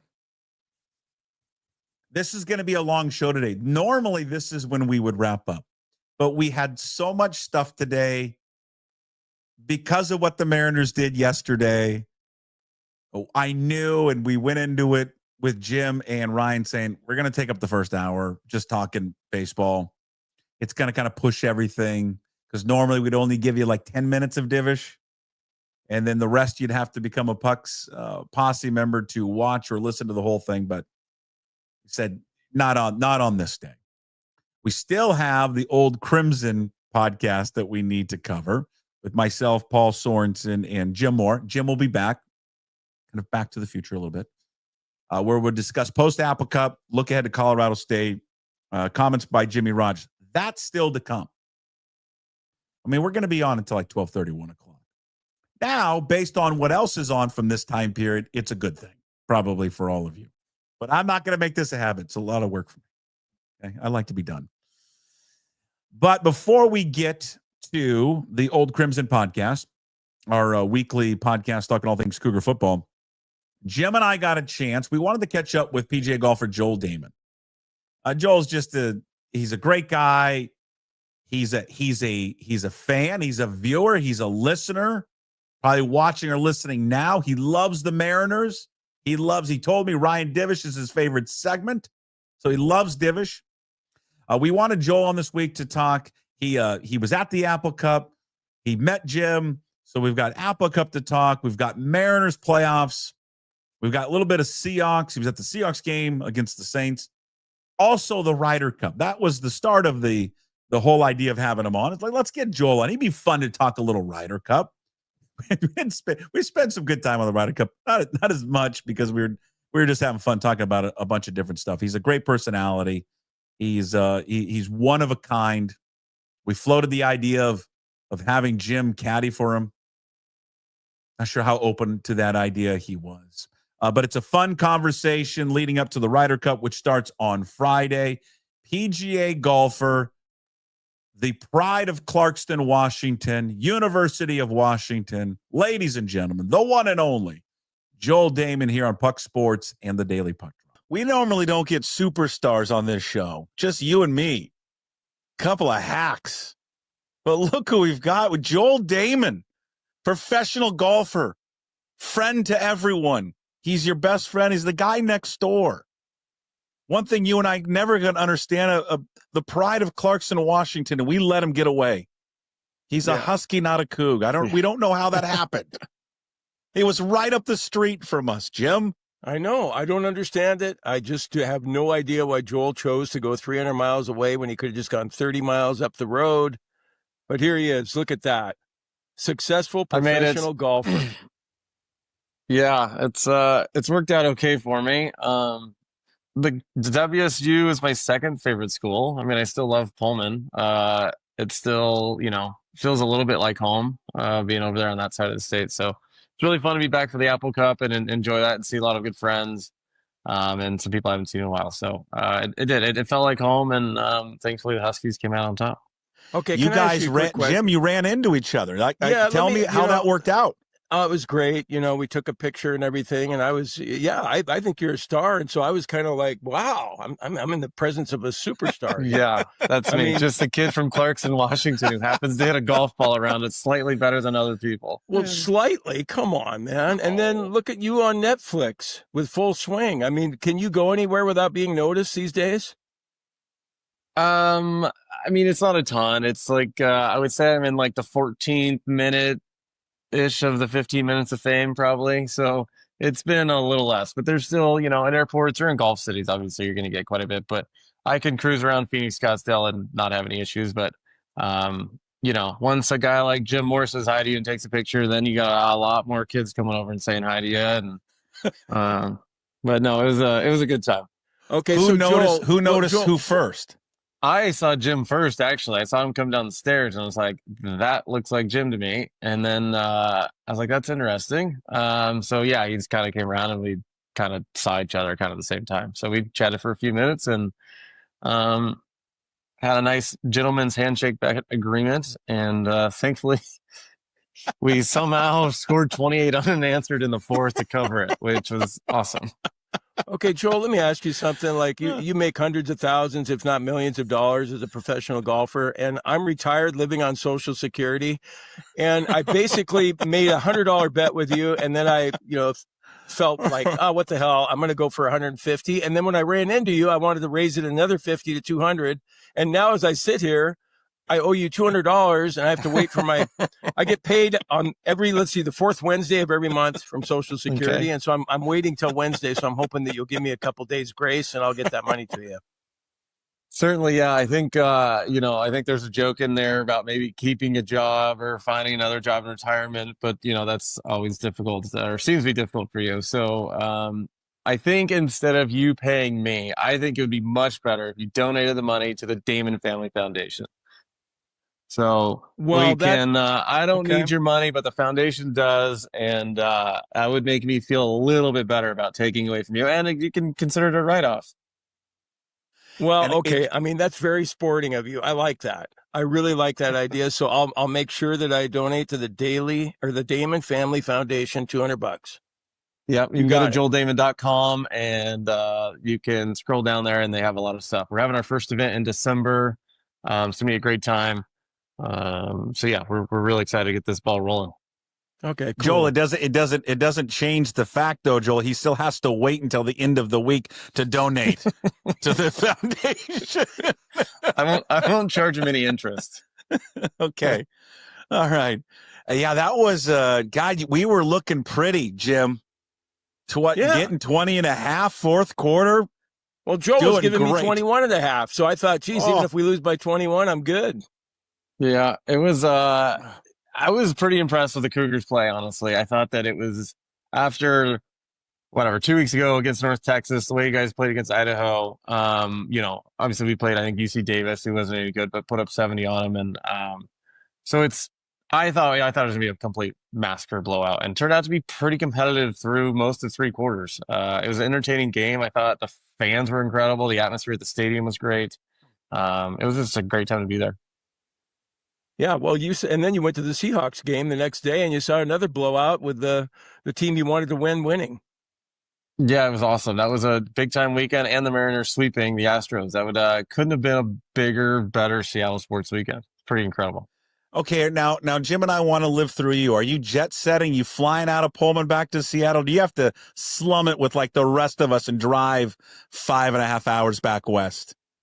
This one was a little different. Typically wouldn't do it this way, but this is kind of like my second bachelor party in a way. My wife is due in 2 months.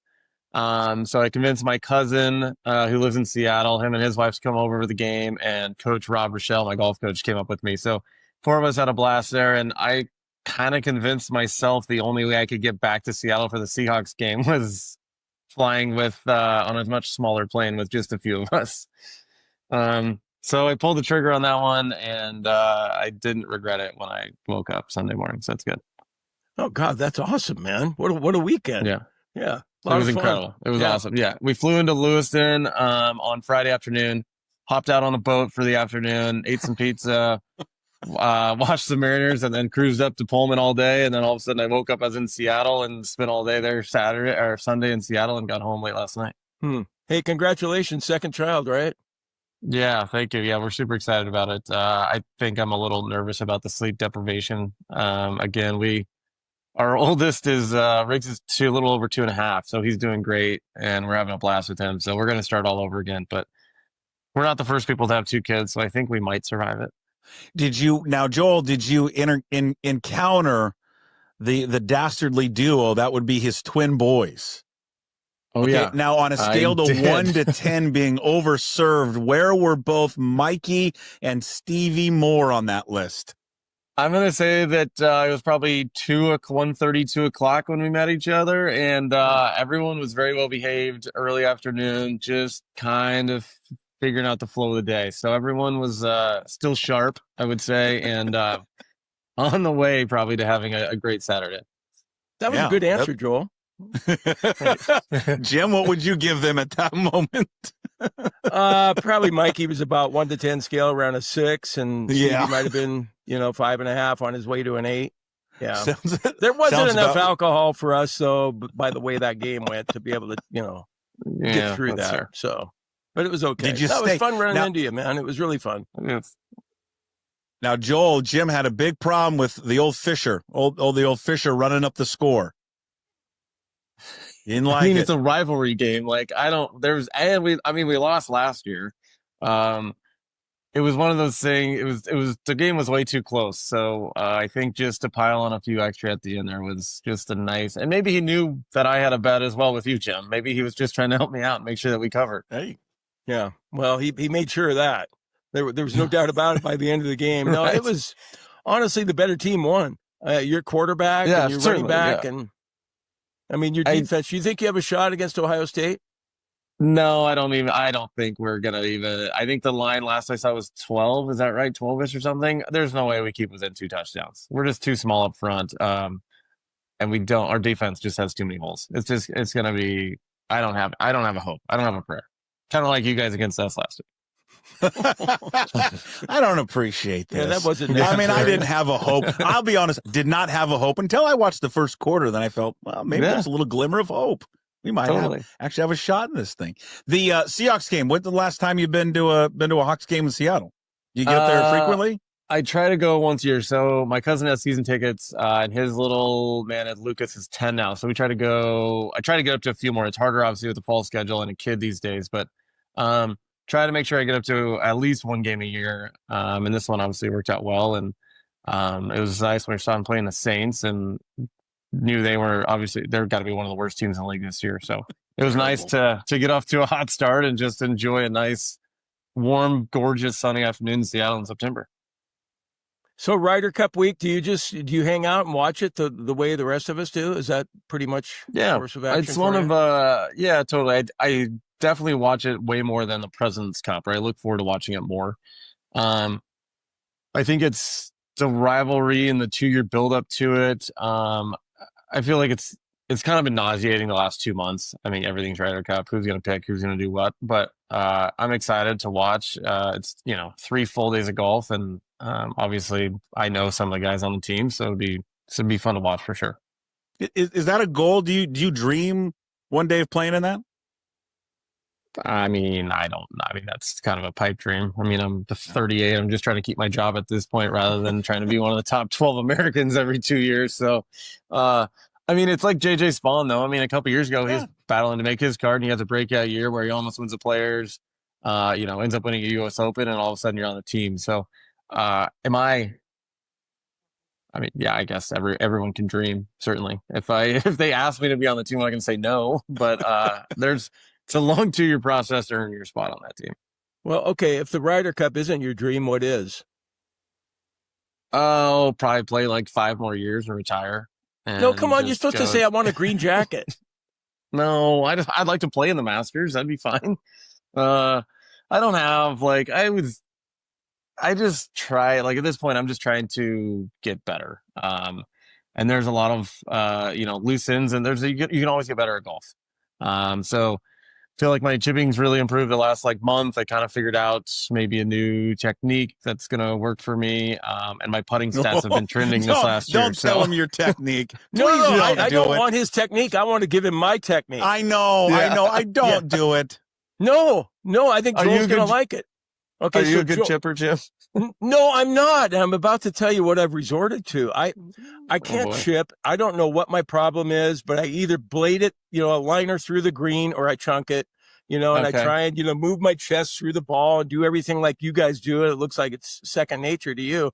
But now guess what I'm doing now, and I'm getting pretty good at it? One-handed. Are you one-handing? Yeah, yes. You're one-handing. So I'm one-handed. It's the same story with pretty much everyone who has that problem when they go to one hand. So when you're chipping, your center of mass is going down, and the best chippers in the world, the center of mass actually goes up through impact.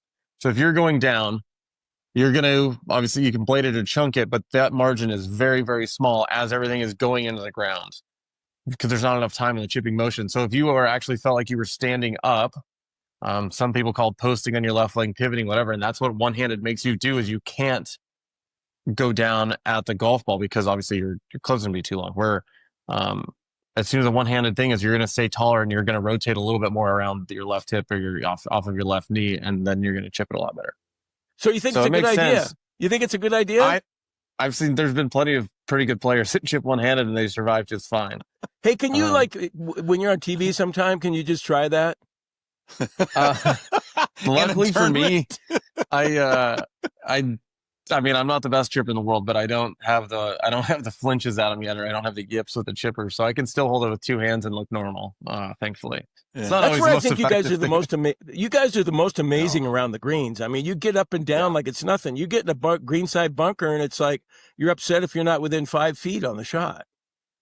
Yeah, I mean, we've also, I've spent 35 years at this craft, and so when you start adding those things up, and you add, the best teachers and the best equipment and, time spent, you're going to be decent at it. And if not, then you don't have a job, and then you have to be a podcaster.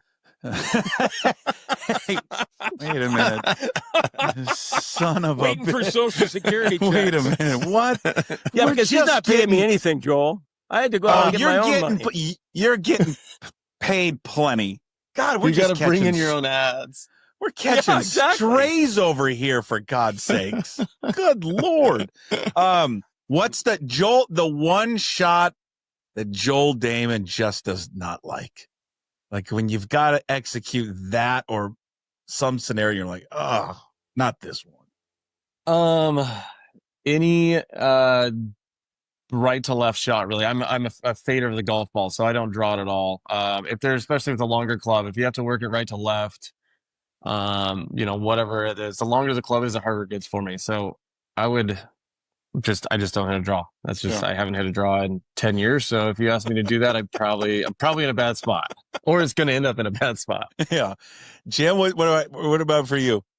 What, my best shot? No. You're like the shot you hate hitting the most. Like I hate you got a anytime there's water. Anytime there's water, I have to go over water. I hate it. I'm just like done.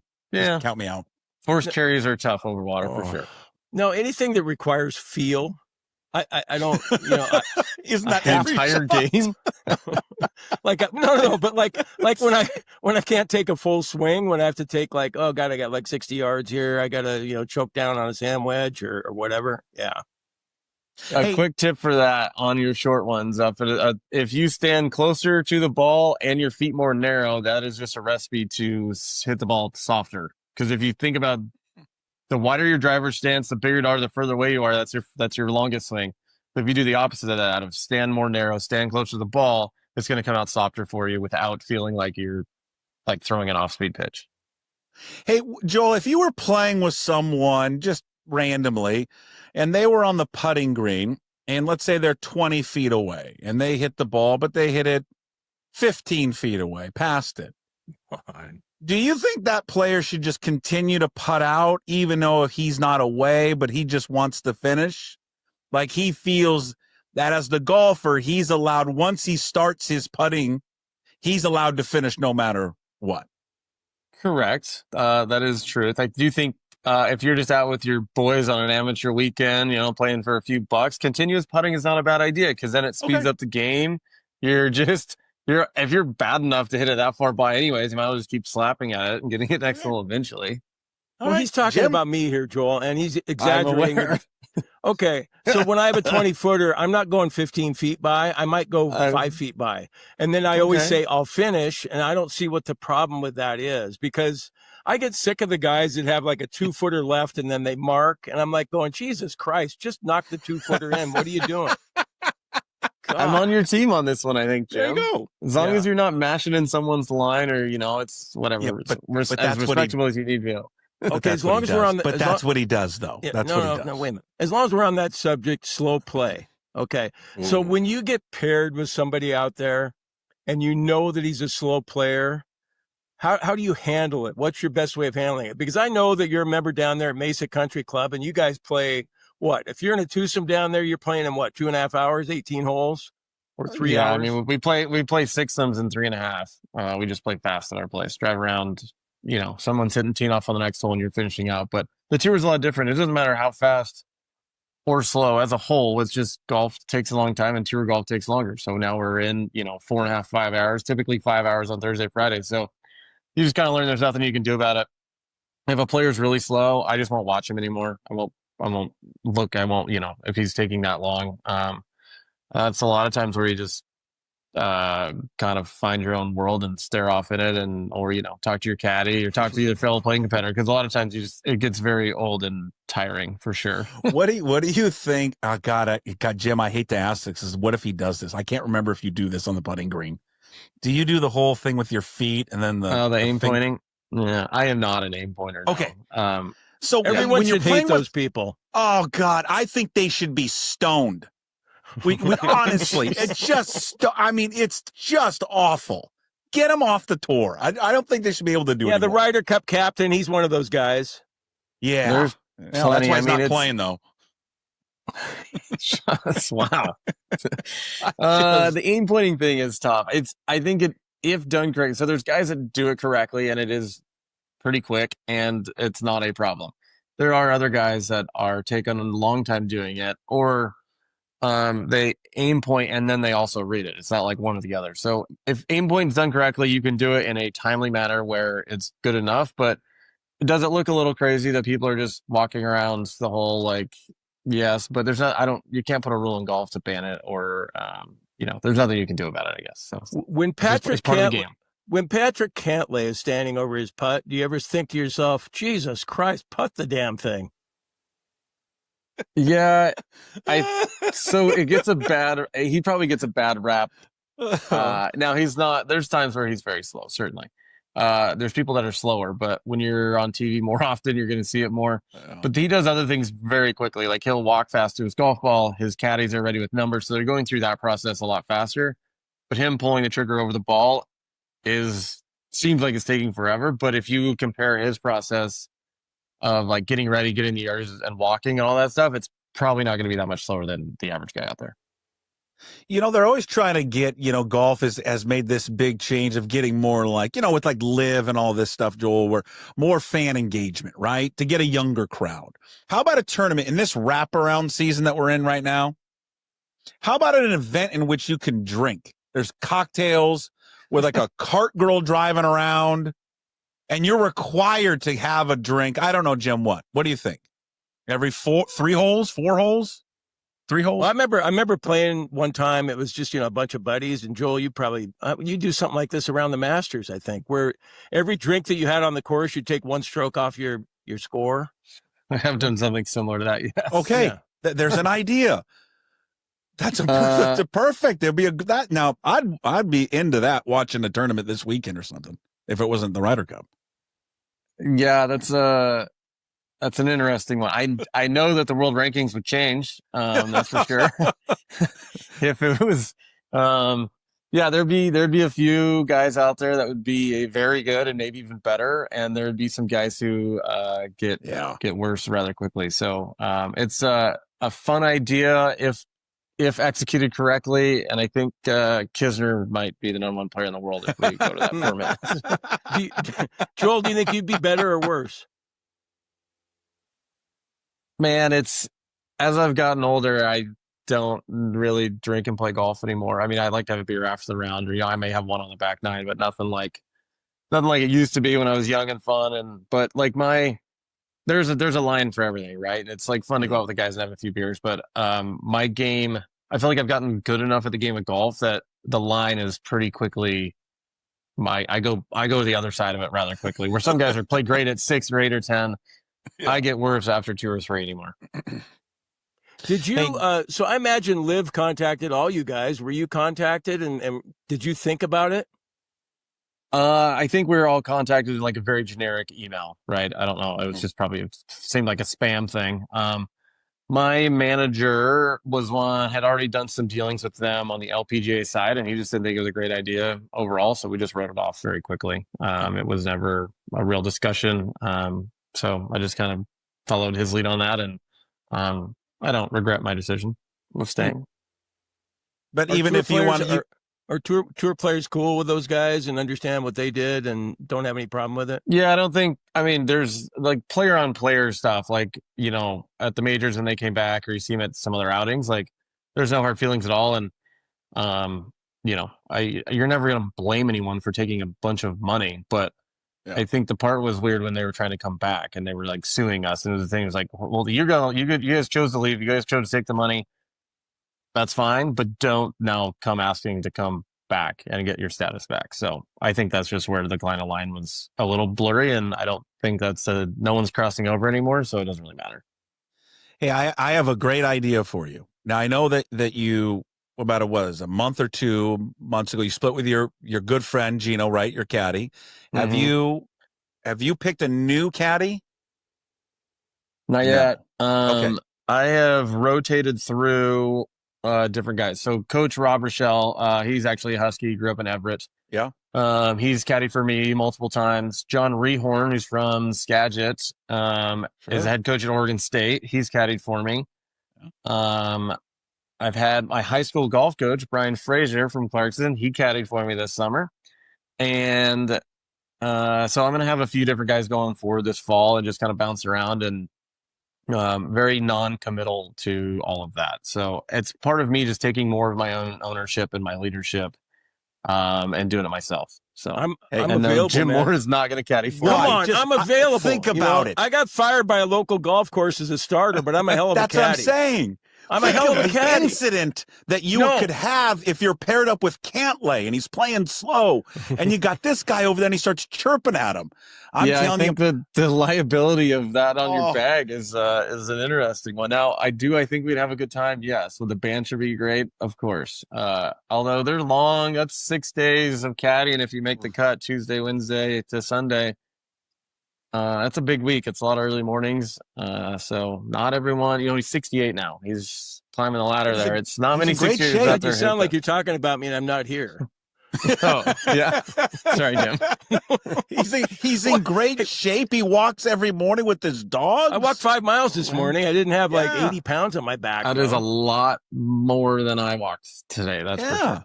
Yeah. All right. No, that's good. Great. I mean, maybe we can work on some celebrity appearance somewhere down the way. Or, during a practice round.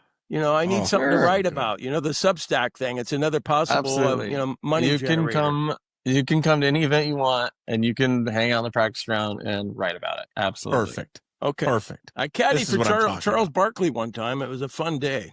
It's really fun. That's a very good time. Any day with Charles Barkley is a very fun day. Do you have any serious questions for Joel yet regarding the Ryder Cup? Well, I was going to ask him about I guess so, about the Ryder Cup.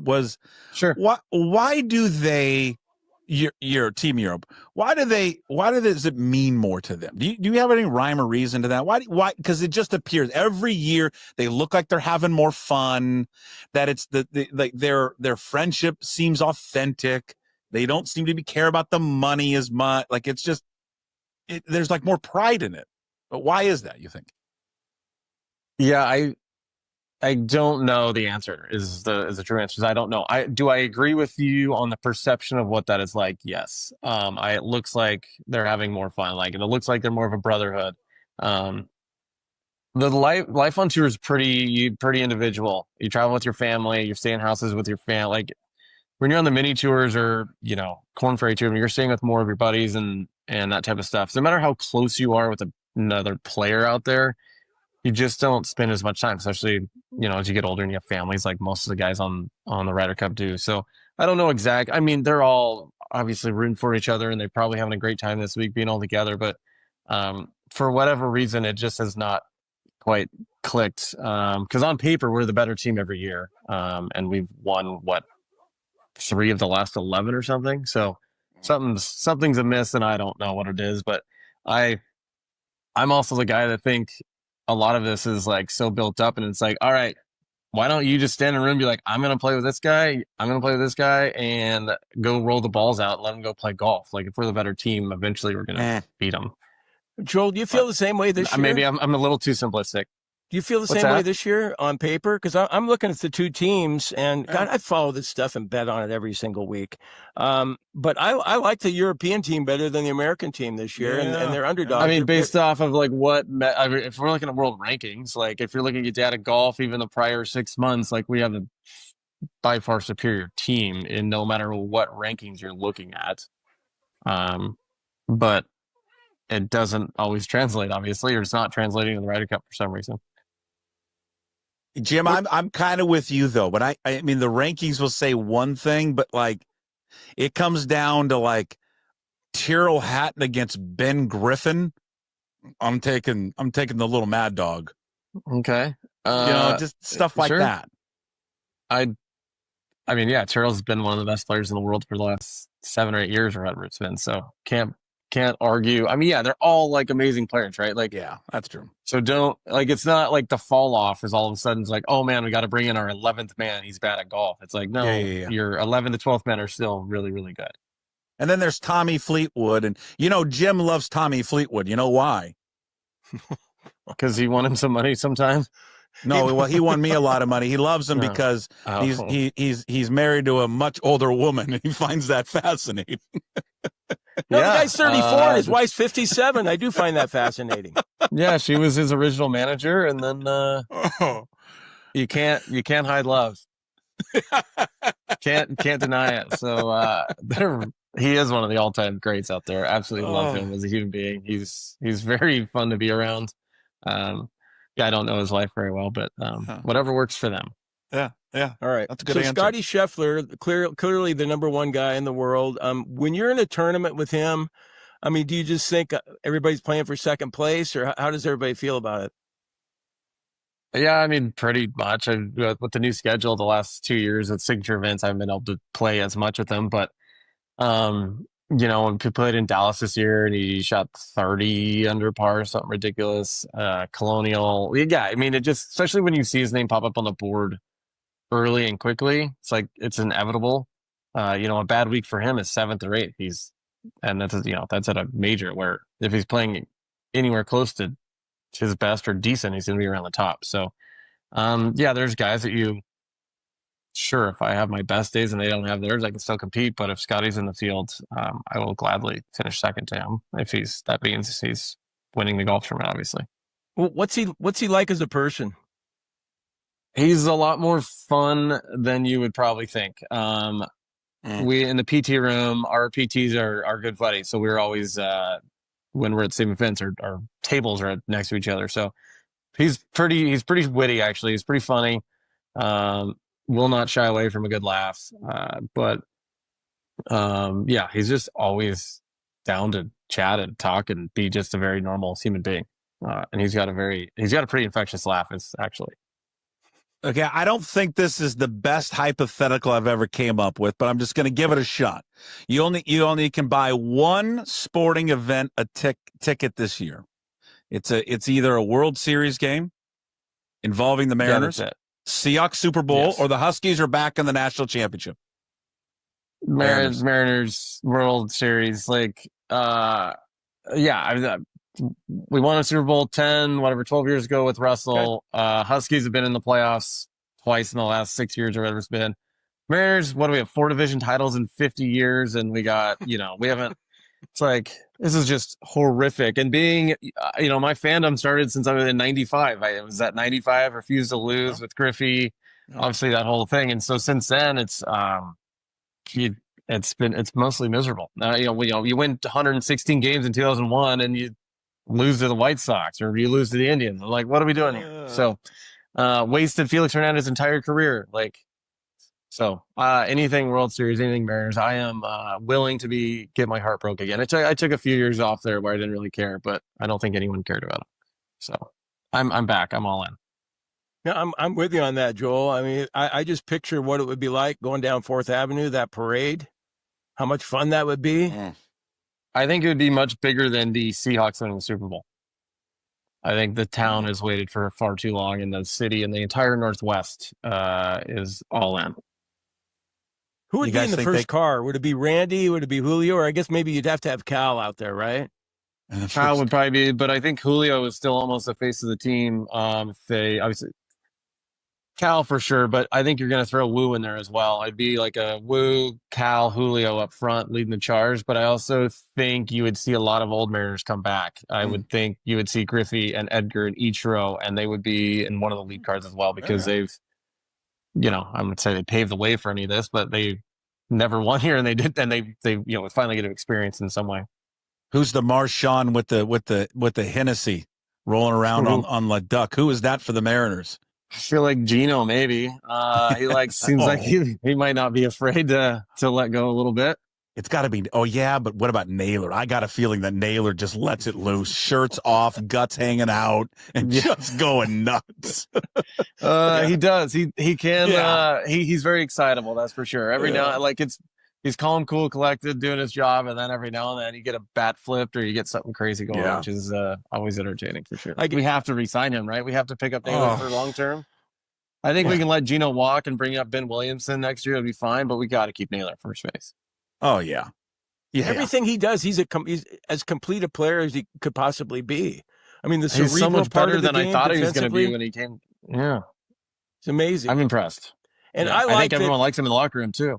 As a fellow overweight guy, I like it that he untucks his shirt so quickly after the game's over. Yeah, because it's uncomfortable. I was listening to you guys talking about that a few weeks ago, and I'm laughing. I'm like, are you? You're wasting your time listening to this?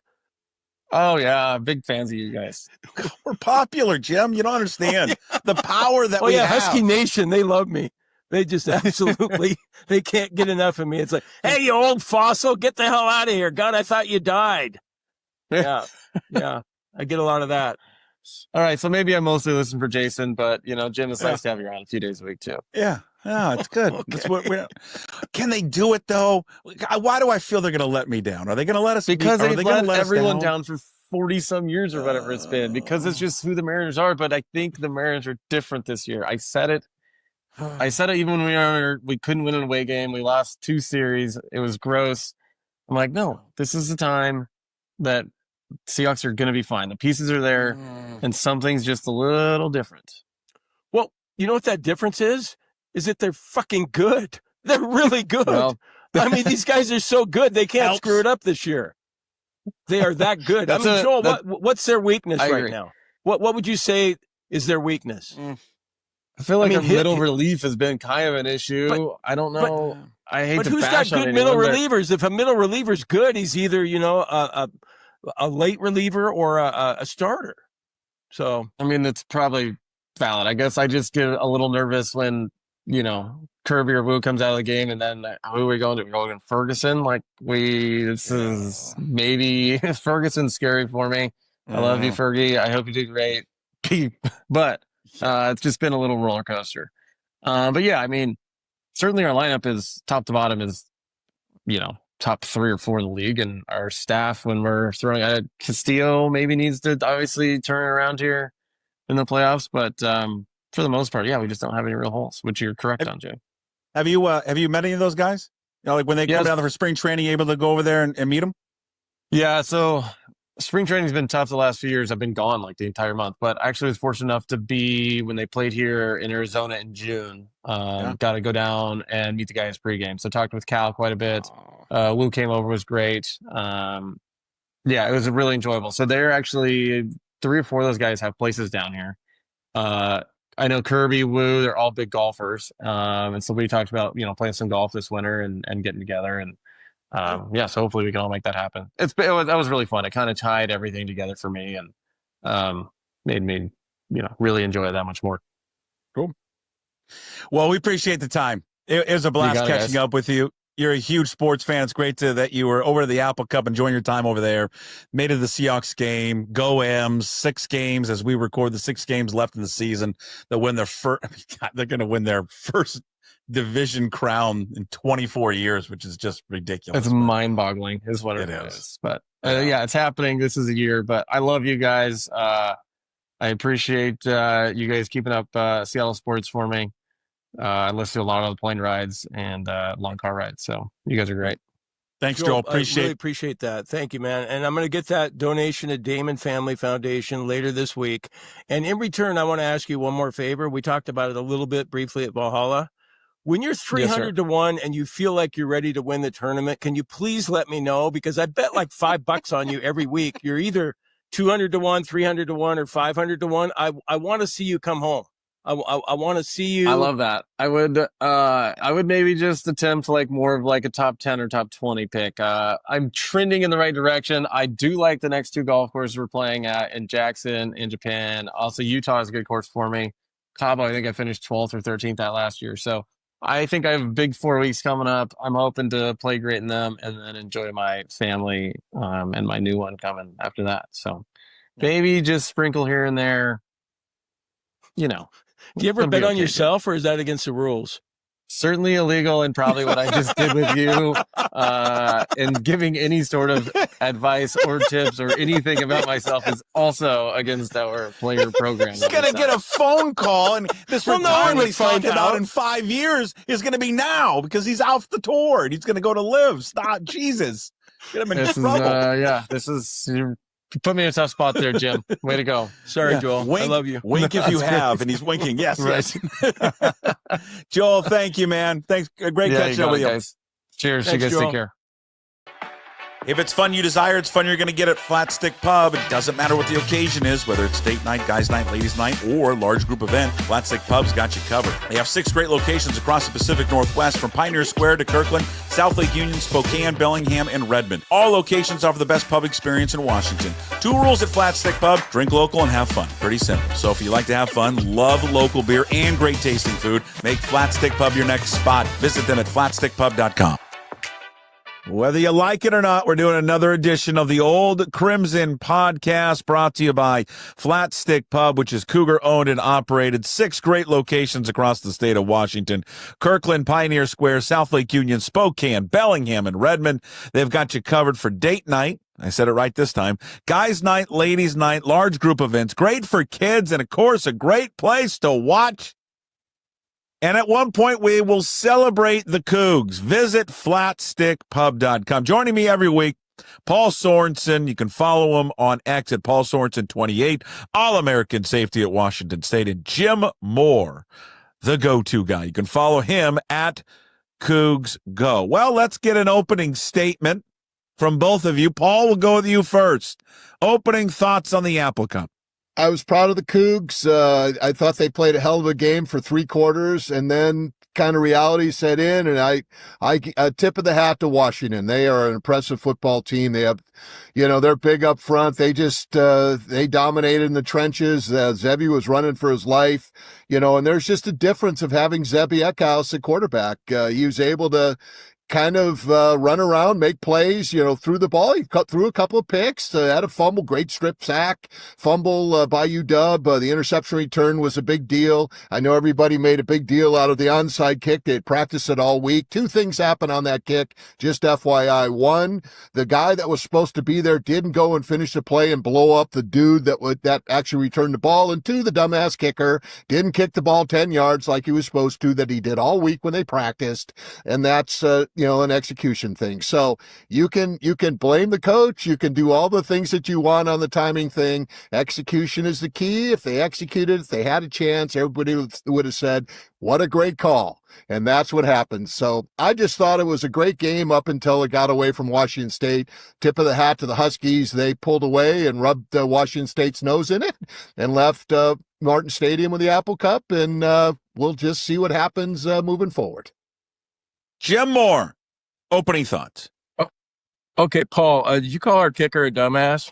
Is that what you called him? Yeah, I don't know. I don't have great kick. reception out here on the Oregon coast, and I like to think that maybe I misheard that. No, he didn't. Our dumbass kicker has not missed a field goal this year. Who cares? Okay, he missed on the onside kick. He's a dumbass. Oh wait, he wasn't. He's got a Paul. He's got a family, by the way. Well, they're very nice people. I'm sure they're outstanding folks. Just on that one play, the rest of the stuff, he's an outstanding young man, and I love him, and I'm going to give him a hug. But you got to kick it 10 yards, big guy. Yeah, I miss you, Paul. I really do.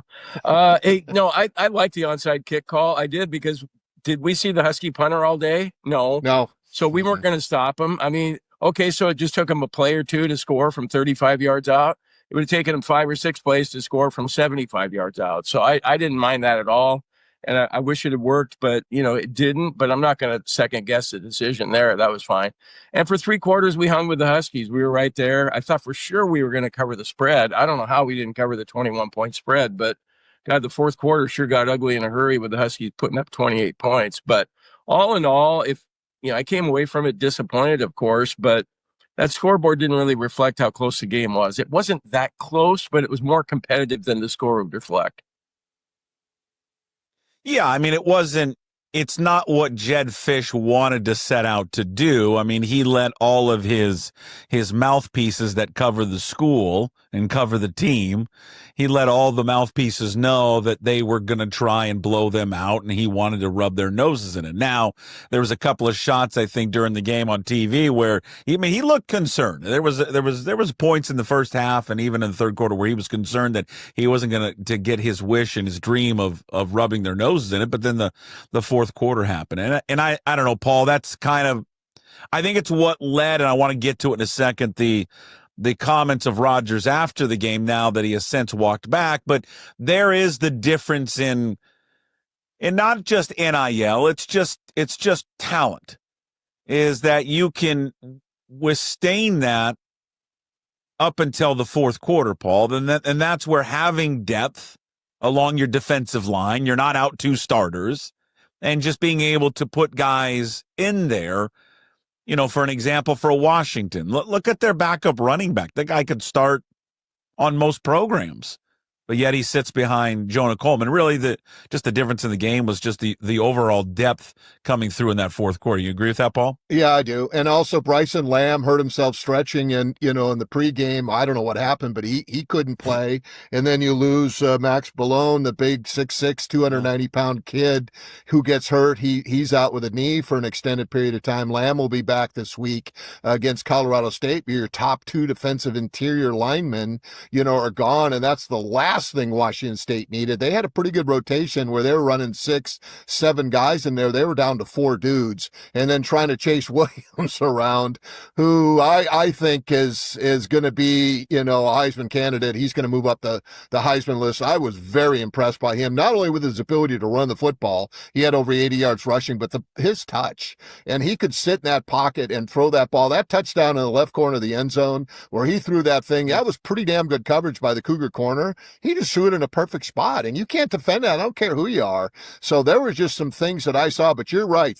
The size up front, the defensive size, and poor Zevi. I mean, he was pressured 25 times, sacked 3 times, threw a couple of picks. That strip sack where they forced the fumble, along those lines. That was just better defensive play, and you're going to talk about Rodgers apologizing. What is he saying that's not true? Why does he have to walk that back, from that perspective? And I admire him for doing that. And I thought that was cool by him to do that, but he's telling the truth. So why do you have to apologize for saying stuff that's legitimately true when there's a huge gap now between what Washington is doing in the Big Ten with their money and what Washington State has had to do out in the prairie because they have no conference and basically have been in the weeds, barnstorming for 2 years with Oregon State? Well, I would just, Jim, I would just, let me jump in. I would just use what he said, that he's not one to make excuses. And I agree with him. If you're going to tell your players not to make excuses, then you can't, the moment after the game ends, complain about the money and resources you don't have. He knew that going in, Jim. He knew that he wouldn't have the same resources. And if you want to, Jim, start to alienate some fans, this is what caused a lot of fans to turn on Jake Dickert. Is this exact thing that he would do after every loss, complaining about the resources? Fair or unfair? I'm just telling you, that's what people did not want to hear anymore. Go ahead, Jim. Yeah, Paul, I kind of liked what he had to say yesterday because he doesn't want it to come across as making an excuse, like Puck said. So that's great. I mean, he knows the situation, and like Puck was saying too, he doesn't want his players to feel that way, to have any excuses like, how can we compete with these guys? And, we talked yesterday, Puck and I and Joel Dahmen, about the game. And, I came away thinking, God, we're never going to beat the Huskies again. And then Puck was like reminding me, hey, wait a minute, man, it was pretty close, really. Zevi made a difference. We were in the game, a few different things. I know Washington in the end looked like they rolled a victory, but they really didn't. They really didn't. And we were closer to beating them than I thought when I left, as disappointed as I was from Martin Stadium that day, that, maybe next year, season opening game at Husky Stadium, maybe we'll get a different outcome. Maybe it'll be the same old thing, but I was just kind of dejected thinking about our lot in life in college football now. And I know it's the way it is. And I have a hard time accepting it. I just really have a hard time accepting it. And, 50 years of watching the Cougs in the Pac-8, Pac-10, Pac-12, and then what we're doing now, I know this is just a year that's, we're trying to, get through to the next year with having the new Pac-12, but still it's been hard for me. It's been very hard for me to accept what's going on out you there. Okay? You need a hug? I can come up there in the no-tell motel there, Jim. If you need a hug, we'll help you on that. It's okay. No, I know. God, I'm thinking, shit, man, cry me a river. God, you're an asshole when it comes to losing to the Huskies, So but I do. I fucking hate our schedule this year. I just do. The games we have left now: Louisiana Tech, Toledo for home games, and Oregon State. And Oregon State might be worse than us. Don't shake your head, Paul. No, I mean, they've had a tougher schedule. And, remember, you were bitching about the preseason schedule, and then Barnes comes out and because they're 0-4. They haven't won a freaking game. They're and he said, hey, that's on me because I scheduled tougher teams. And you're seeing the separation. Look what Oregon did to Oregon State. I mean, you're seeing how big a gap it is in the margin here. Now, I'm going to spin it a little differently, okay? Pac-12 coming up, new conference, same old deal in 2026. Washington State and Oregon State have a better chance to compete in the new, whatever the heck the thing is in 2026 than they did in the old Pac-12, okay? They're going to have a chance once you start figuring out the league. See what San Diego State did to Cal? Cal was 3-0, for Christ's sake, and they shut them out. They had a pick six for a score, they had a scoop and score, and they won. That was the biggest game. They hadn't done something like that in a long, long time. We beat the crap out of those guys. So there's so much turmoil in college football. So I think we're finding a niche that's actually better for WSU moving forward in 2026, even though this year sucks because they had to put together this jerry-rigged, goofy-ass schedule, at the last minute because of all the things that happened 2 years ago that left us in the weeds. So this year sucks. This year is a one-off. This year is a barnstorm. We're doing what we can to survive to get to league play in 2026. And so I look at it that we're going to be okay. We got to play Washington on Labor Day weekend. You think anybody's going to be in Husky Stadium? They're going to be on their yachts floating around Lake Washington. So we'll be fine.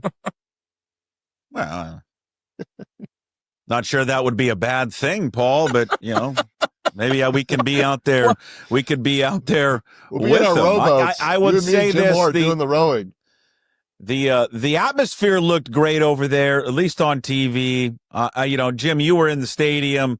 I think you told me this week that it was everyone was engaged. Everyone that I talked to that was there said it was engaged, obviously, until the fourth quarter when people leave. So it sounds like at least week one, and we'll see when they come back. They face Toledo. I mean, it's clearly not going to be the same crowd that we saw this weekend. But I wonder if the sales now of beer and wine, does that help keep people staying in the stadium rather than leaving? But we expected it to be a good atmosphere this past week, and it sounds like it was. Yeah, it was. And it looked like we tried to stripe the stadium. We see other schools doing that. And I think we did a good job of that. And the South Side was filled more than usual. The students seemed to hang around. I don't know how much that had to do with the beer or how competitive the game was at halftime. So, yeah, the atmosphere was great. And, as far as the beer sales go, I didn't talk to anybody about it. I didn't go down and get a beer myself because I like watching Cougar football completely sober. And so I just wanted to sit there in the stands and watch it. But it sounds like it went pretty well for, by all accounts from people in the stands anyway. Right. Good. Paul, when you've talked about it several times, and then Jim, you can go after this, that watching Zevi play, it clearly, for the stuff that I watched last year from South Dakota State, highlights and little mini clips of games, this was the offense that they always ran, what we saw Saturday against Washington. The way that the formations looked, the passing, all running the quarterback, all of it. Okay. And it looked much better, right? That was the best the offense has ever looked. And that's probably the best team you're going to play. Yeah. Yeah. Well, I don't know. Well, I not defensively. They're not. No. Just overall team. I mean, just in terms of what they're facing. Now, I will also say they're not even close to good. Paul. They are not good defensively. Time out. Okay. No. That's not about Washington anymore. I want to move past them. Okay. I don't care about them. Okay, we're past that. I want to talk about the offense.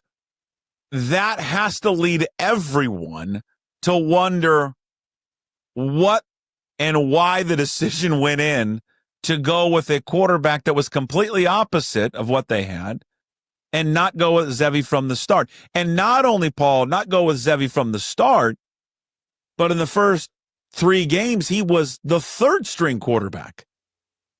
Why? Simple. He didn't practice well. And I'm going to give you an example. Jack Thompson told me a great story. So don't besmirch Zevi, okay? If you don't know, don't say anything that he got in trouble because he did not get in trouble. He did first of all, he didn't get in trouble, Buck. Don't say that. Don't do that. That's not cool. First of all, and I'll take issue with Jack or anyone else. It's an opinion. No. Let me finish the story. Let me finish the story. No, let me finish the story. It's my story. Let me finish it. But even he doesn't know. He's not inside the football team. Let me finish the freaking story because it involves Jack Thompson in his playing career. He wasn't a good practice guy. He would not practice well, and so the coaches didn't have confidence in Jack Thompson about putting him in the game. So one of the games he was at, I think it was Michigan State, one of the guys got hurt, and they were looking around for a quarterback. Jack runs in to go play. And then they call a run play. He checks to a pass, throws a 15-yard out to Levenseller, and they're going, what the hell did he do? That was a pretty good throw. So all of a sudden, he gets a couple of plays in there. They leave him in. That was his deal. But he didn't practice well. He didn't show well in practice that gave the coaching staff the encouragement to want to play him early in his career. Well, Zevi was in the same similar boat with the new coaching staff, with 3 new guys in there, with a bunch of different guys showing different things and new eyes. Zevi did not have the fall camp or whatever it was from the eyeball perspective with the new coaching staff that elevated him to that level. Okay, so that's the point that I was trying to make from that perspective. It was close, but it wasn't enough to push him over the top. He's a gamer. He went in, he still made some mistakes, threw a couple of picks, but he also made those plays that kept things alive. He threw to 14 different receivers, Puck. He gave Washington State a chance to win that football game, and that's what gamers do. That's the difference. That's all it is. That's what it was, period. So Jim, based on him not practicing well, again, under Paul and Jack Thompson, he lost out on being the starting quarterback. But, Jim, he also lost out on being the backup quarterback. Instead, they went with Julian Duggar, who I still don't think has completed a pass. Thoughts, Jim? No, yeah, Paul, I heard the same thing, and I listened to Zevi post game and Rogers post game after the Apple Cup, and it sounded like Zevi agreed that, with what you were saying there, Paul, that he didn't practice well. Just 2 things that come to mind for me though is, okay, yeah, some guys don't practice well, like Jack Thompson being one of them apparently, but they're gamers, like you say. Well, then, the Syracuse tape would show you a lot. And it seems like he could have talked to coaches in Zevi's past and say, hey, man, did this kid not practice that well for you? But he sure showed up when, the lights were the brightest. So, I think there could have been maybe some more background that went into that. And the other thing is, it's not like Jackson Potter's all that great. Okay. He's okay. I guess we're spoiled watching Washington State football because we just came off a run of having Delora and Ward and Mateer. And then, poor Jackson Potter steps out there and he's okay, but he's not those guys. And so was he really that good to take Zevi's job, even if Zevi was, missing passes in practice? So, yeah, it's fair to wonder about, but I'm going to try and be different and not continually question Jimmy Rogers and give him the benefit of the doubt, because first-year coach at a different level, all these new players, a lot of them guys played with him at South Dakota State, but from this point forward, let's just see how Zevi does. And everybody seems happy that he's our quarterback now. I will just say this. Maybe I'm a conspiracy theorist. I don't know. It just doesn't pass the sniff test, Paul. It doesn't for me. It doesn't when I watch. First of all, I talked to several people that watched practices who can't report on it and asked them. And they all agreed it's Zevi. It's not even close. Not even close was what it was described. Not even close. What did all 3 of us think going into the season who the starter was? Well, of course, but and then on top of that, all of us said Zevi. We all said the same thing. And then on top of that, Potter, and I like Jackson Potter. I think Jackson Potter could be a really nice quarterback. He throws a nice ball and he's got a great release, and there's a lot to like about Jackson Potter. But for what they have put on tape of what they want to run offensively, he is not that. They can never run any RPO with him because he's zero threat to ever run. Ever. And so here's the other part, why it just doesn't pass the sniff test to me. And then I'll move on and shut up. Is okay, he doesn't play at all. He finally, they make this whole big thing about the competition, but then he want to play gamesmanship, and all that whole thing is weird to me. And then he knew he was going to be the starter against Washington. Is that after just one game, he comes out and goes, well, he's the starter the rest of the year. That just, is okay. It's very odd to me, Paul. That's all I'm saying. But Puck, that's why we love you, because that's why you had a radio show in Seattle. That's why you got a great podcast. That's what you do. You stir the pot. You create, situations. Okay, let me just answer kind of some of those things.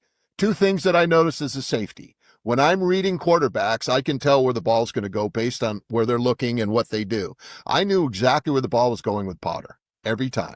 All right. I could tell where he was checking and looking at, and he wasn't a great check down guy. He kind of focused in and funneled in on specific guys. And if you look at his stats, he didn't throw the ball to a lot of different people. I mentioned in the Apple Cup, Zebby threw to 14 different receivers that caught balls. 14. And that wasn't necessarily the case, okay? So he was good at checking down. He was good at looking at 1, 2, 3 different guys, 4 different guys, whatever, and then creating space and finding opportunities. Zebby's going to be high risk, high reward kind of guy. Now, Potter's 6'5", Potter's got the physical stature, Potter's got a pretty good arm, along those lines. Duggar's going to run the football, probably should be a wide receiver, as you mentioned. He's probably going to move because he's not going to beat Zebby or Potter out, from that perspective as a quarterback. So Zebby gives you a better chance to win. And then Coach Jimmy said, rest of the season, he's our guy. So now move forward, build an offense around him, get guys that can step up. And also, I think it's great having Devin Ellison back in there because he stretches that field now. You have some things that you can do moving forward. Now you got to go on the road. You got to beat a Colorado State team that's struggling like hell. And they're having the same problems early in the season that Washington State had. They have 2 quarterbacks that they can't figure out who the starter is. One guy that can throw it and one guy that can run it. And all you had to do was look at the 2-point conversion at the end of the game where the guy threw the ball 4 yards out of bounds and they lost. Well, I think the Cougs are a great bet against Colorado State this week. I know we're going to get to that game later. We're getting 4.5 with Zebby. And I mean, for me, when I watch the Cougar offense, I really like our receivers. So let's take advantage of our strengths. And those kids can play. All of them. I like all of them.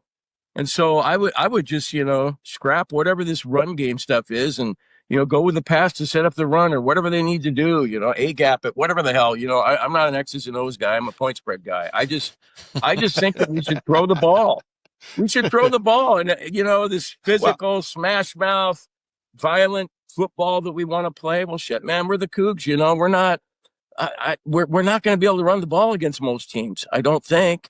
So why don't we just admit that and get back to what we do best and get it to Freeman and get it to Ellison and, get it to all these receivers. And Puck, you talked about it yesterday. I'll steal your thunder, but and Angel Johnson's on my Pac-12 fantasy team. We're still doing it. That kid's not good. Okay. He's not good. And Voorhees, he gives you more of a chance, he's more between the tackles type guys. So yeah, I mean, I don't understand what they're doing there. I know they're looking for home runs from Angel, but they're whistling Dixie on that. It's not going to happen. He is I just think he's a guy that is not playing. Speaking of Angel Johnson, he's just not playing with a lot of confidence. I think there was a carry earlier in the game that he got right up the middle and he ran really, really hard. And you're like, all right, that's kind of what you saw last year with South Dakota State. But I mean, Jim, to your point, yeah, I mean, but this is their identity, what they want to become. It's going to be hard. I remember, you remember, we all remember the first year of the air raid. It was bad. It was bad under Mike Leach. But so I think it will get better. But the reality is they're averaging 58 yards a game on the ground. They're averaging 2 yards a carry. I mean, it's not good. And then for Johnson, he's averaging 1.3 yards a carry. What I don't understand is why Kirby Voorhees is not getting more carries. He's averaging 4.4. He runs hard. He runs, gets his pads down and he moves forward. And then on top of that is the local kid. I love Leo Palasi. I love him. He plays hard. He's physical. He looks to create contact. Now, again, he's only had 12 carries on the year. So this is a small sample size, but he's averaging 4 yards a carry. I mean, I think you lean on those two, and then maybe some point Paul Angel gets his confidence back. But I don't know. I just see a kid he's just not playing with a lot of confidence. He's not decisive on when to hit the hole and kind of really kind of tiptoeing around. Well, and I like it too because Colorado State's given up 176 yards a game rushing.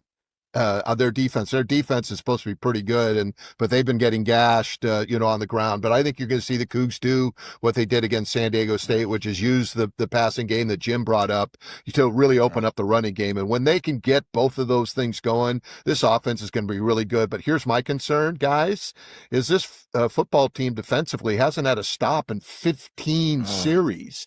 15 going back to North Dakota and University of Washington.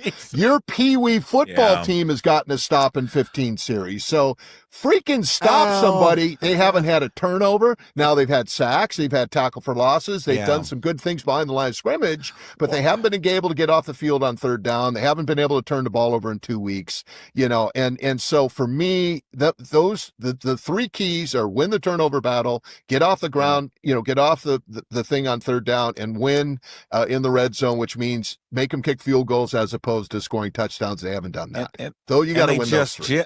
And Jim, how many missed tackles do they have? It's just constant. Yeah.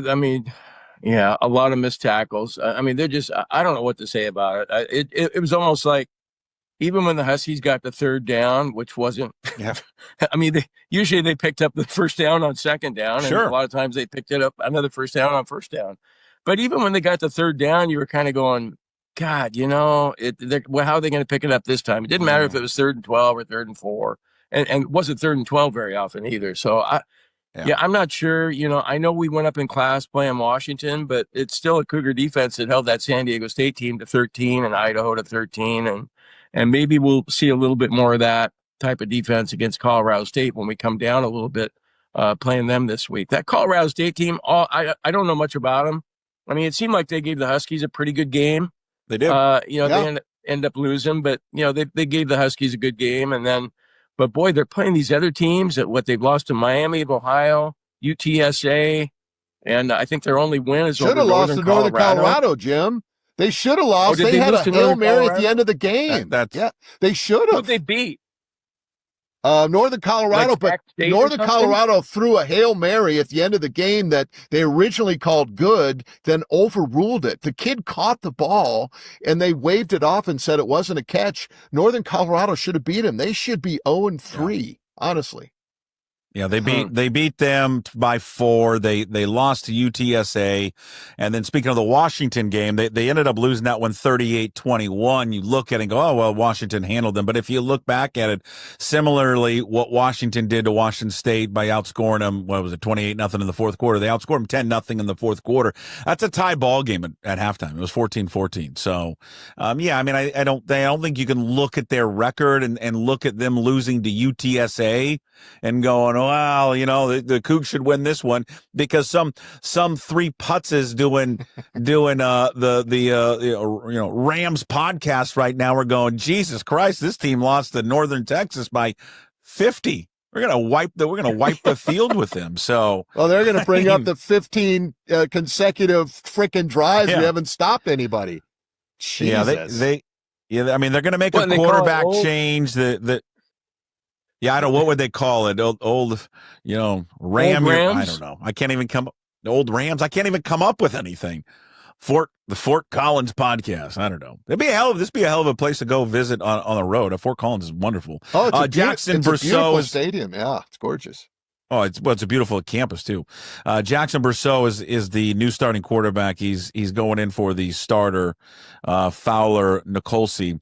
Now they got 2 good running backs. Jalen Dupree's got a $199 on the ground, averaging 5 yards a touch.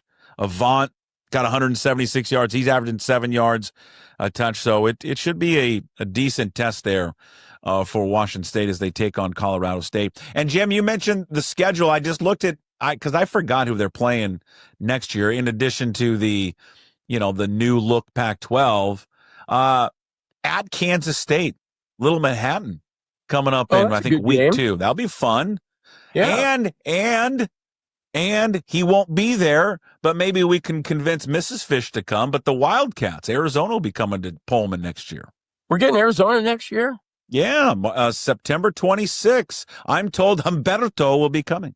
I hope so. I hope he comes. No, I just don't understand. I'd love to get Cal and Stanford on the schedule and get Oregon on the schedule too at some point. I know you can't have they will. Same time, but why not? And I bet Cal and Stanford and Oregon would be game for it. I mean, we'd probably have to go there, but yeah, just to have less travel. Maybe not Oregon, but Oregon's Cal not going to play us in Pullman. Never. No. They will never. No, play us I in know, Pullman. but let's go play them in Eugene. I don't think they want that either. They're doing the most. They are doing the, how they used to do the ABC schedule. They're doing like the C schedule, then just waiting for the Big Ten schedule. Yeah. They're taking like the 3 easiest opponents they can. Would you guys agree that we kind of have to win this game this week, because after the bye, we go to Ole Miss and Virginia, and those are probably, I mean, I don't know how we're going to get a W out of either one of those. They're just, I mean, if we cover, it'd be a miracle.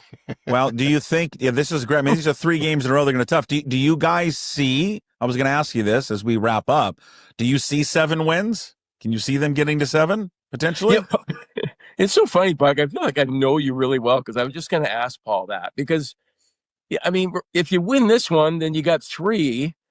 And then you like to think you're going to beat Toledo, and is it whatever that Louisiana team is? That's Louisiana Tech in November. You like to think so that would get you to 5, and then your 2 Oregon State the games. Beavers twice, or James Madison.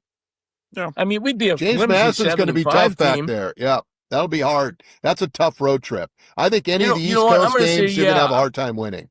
Honestly. Yeah. I'm going to say, you're going to have a hard time beating Virginia there. You're going to have a hard time beating James Madison there. You're sure as hell going to have a hard time beating an Ole Miss. I'm going to go to that game, by the way. So I'll be there yelling and screaming, up in the top row. I'll look like Bob Uecker sitting up there in section Z or whatever it is, with my little Cougar pom-pom. So that'll be fun. So Jim, you think 7 is possible? I do, yeah. If we win, Colorado State. We win this week. And then the 2 home games against Toledo and Louisiana Tech. And then, one of the 2 against the Beavers. I mean, we start at least get to what do we got? 6-6. We're bowl eligible. I don't know what we're going to play in, the Pinstripe Bowl or something. But, I mean, what the hell? That'd be great for the first year. I think we're still under the old Pac-12 ladder of bowl games. So who knows?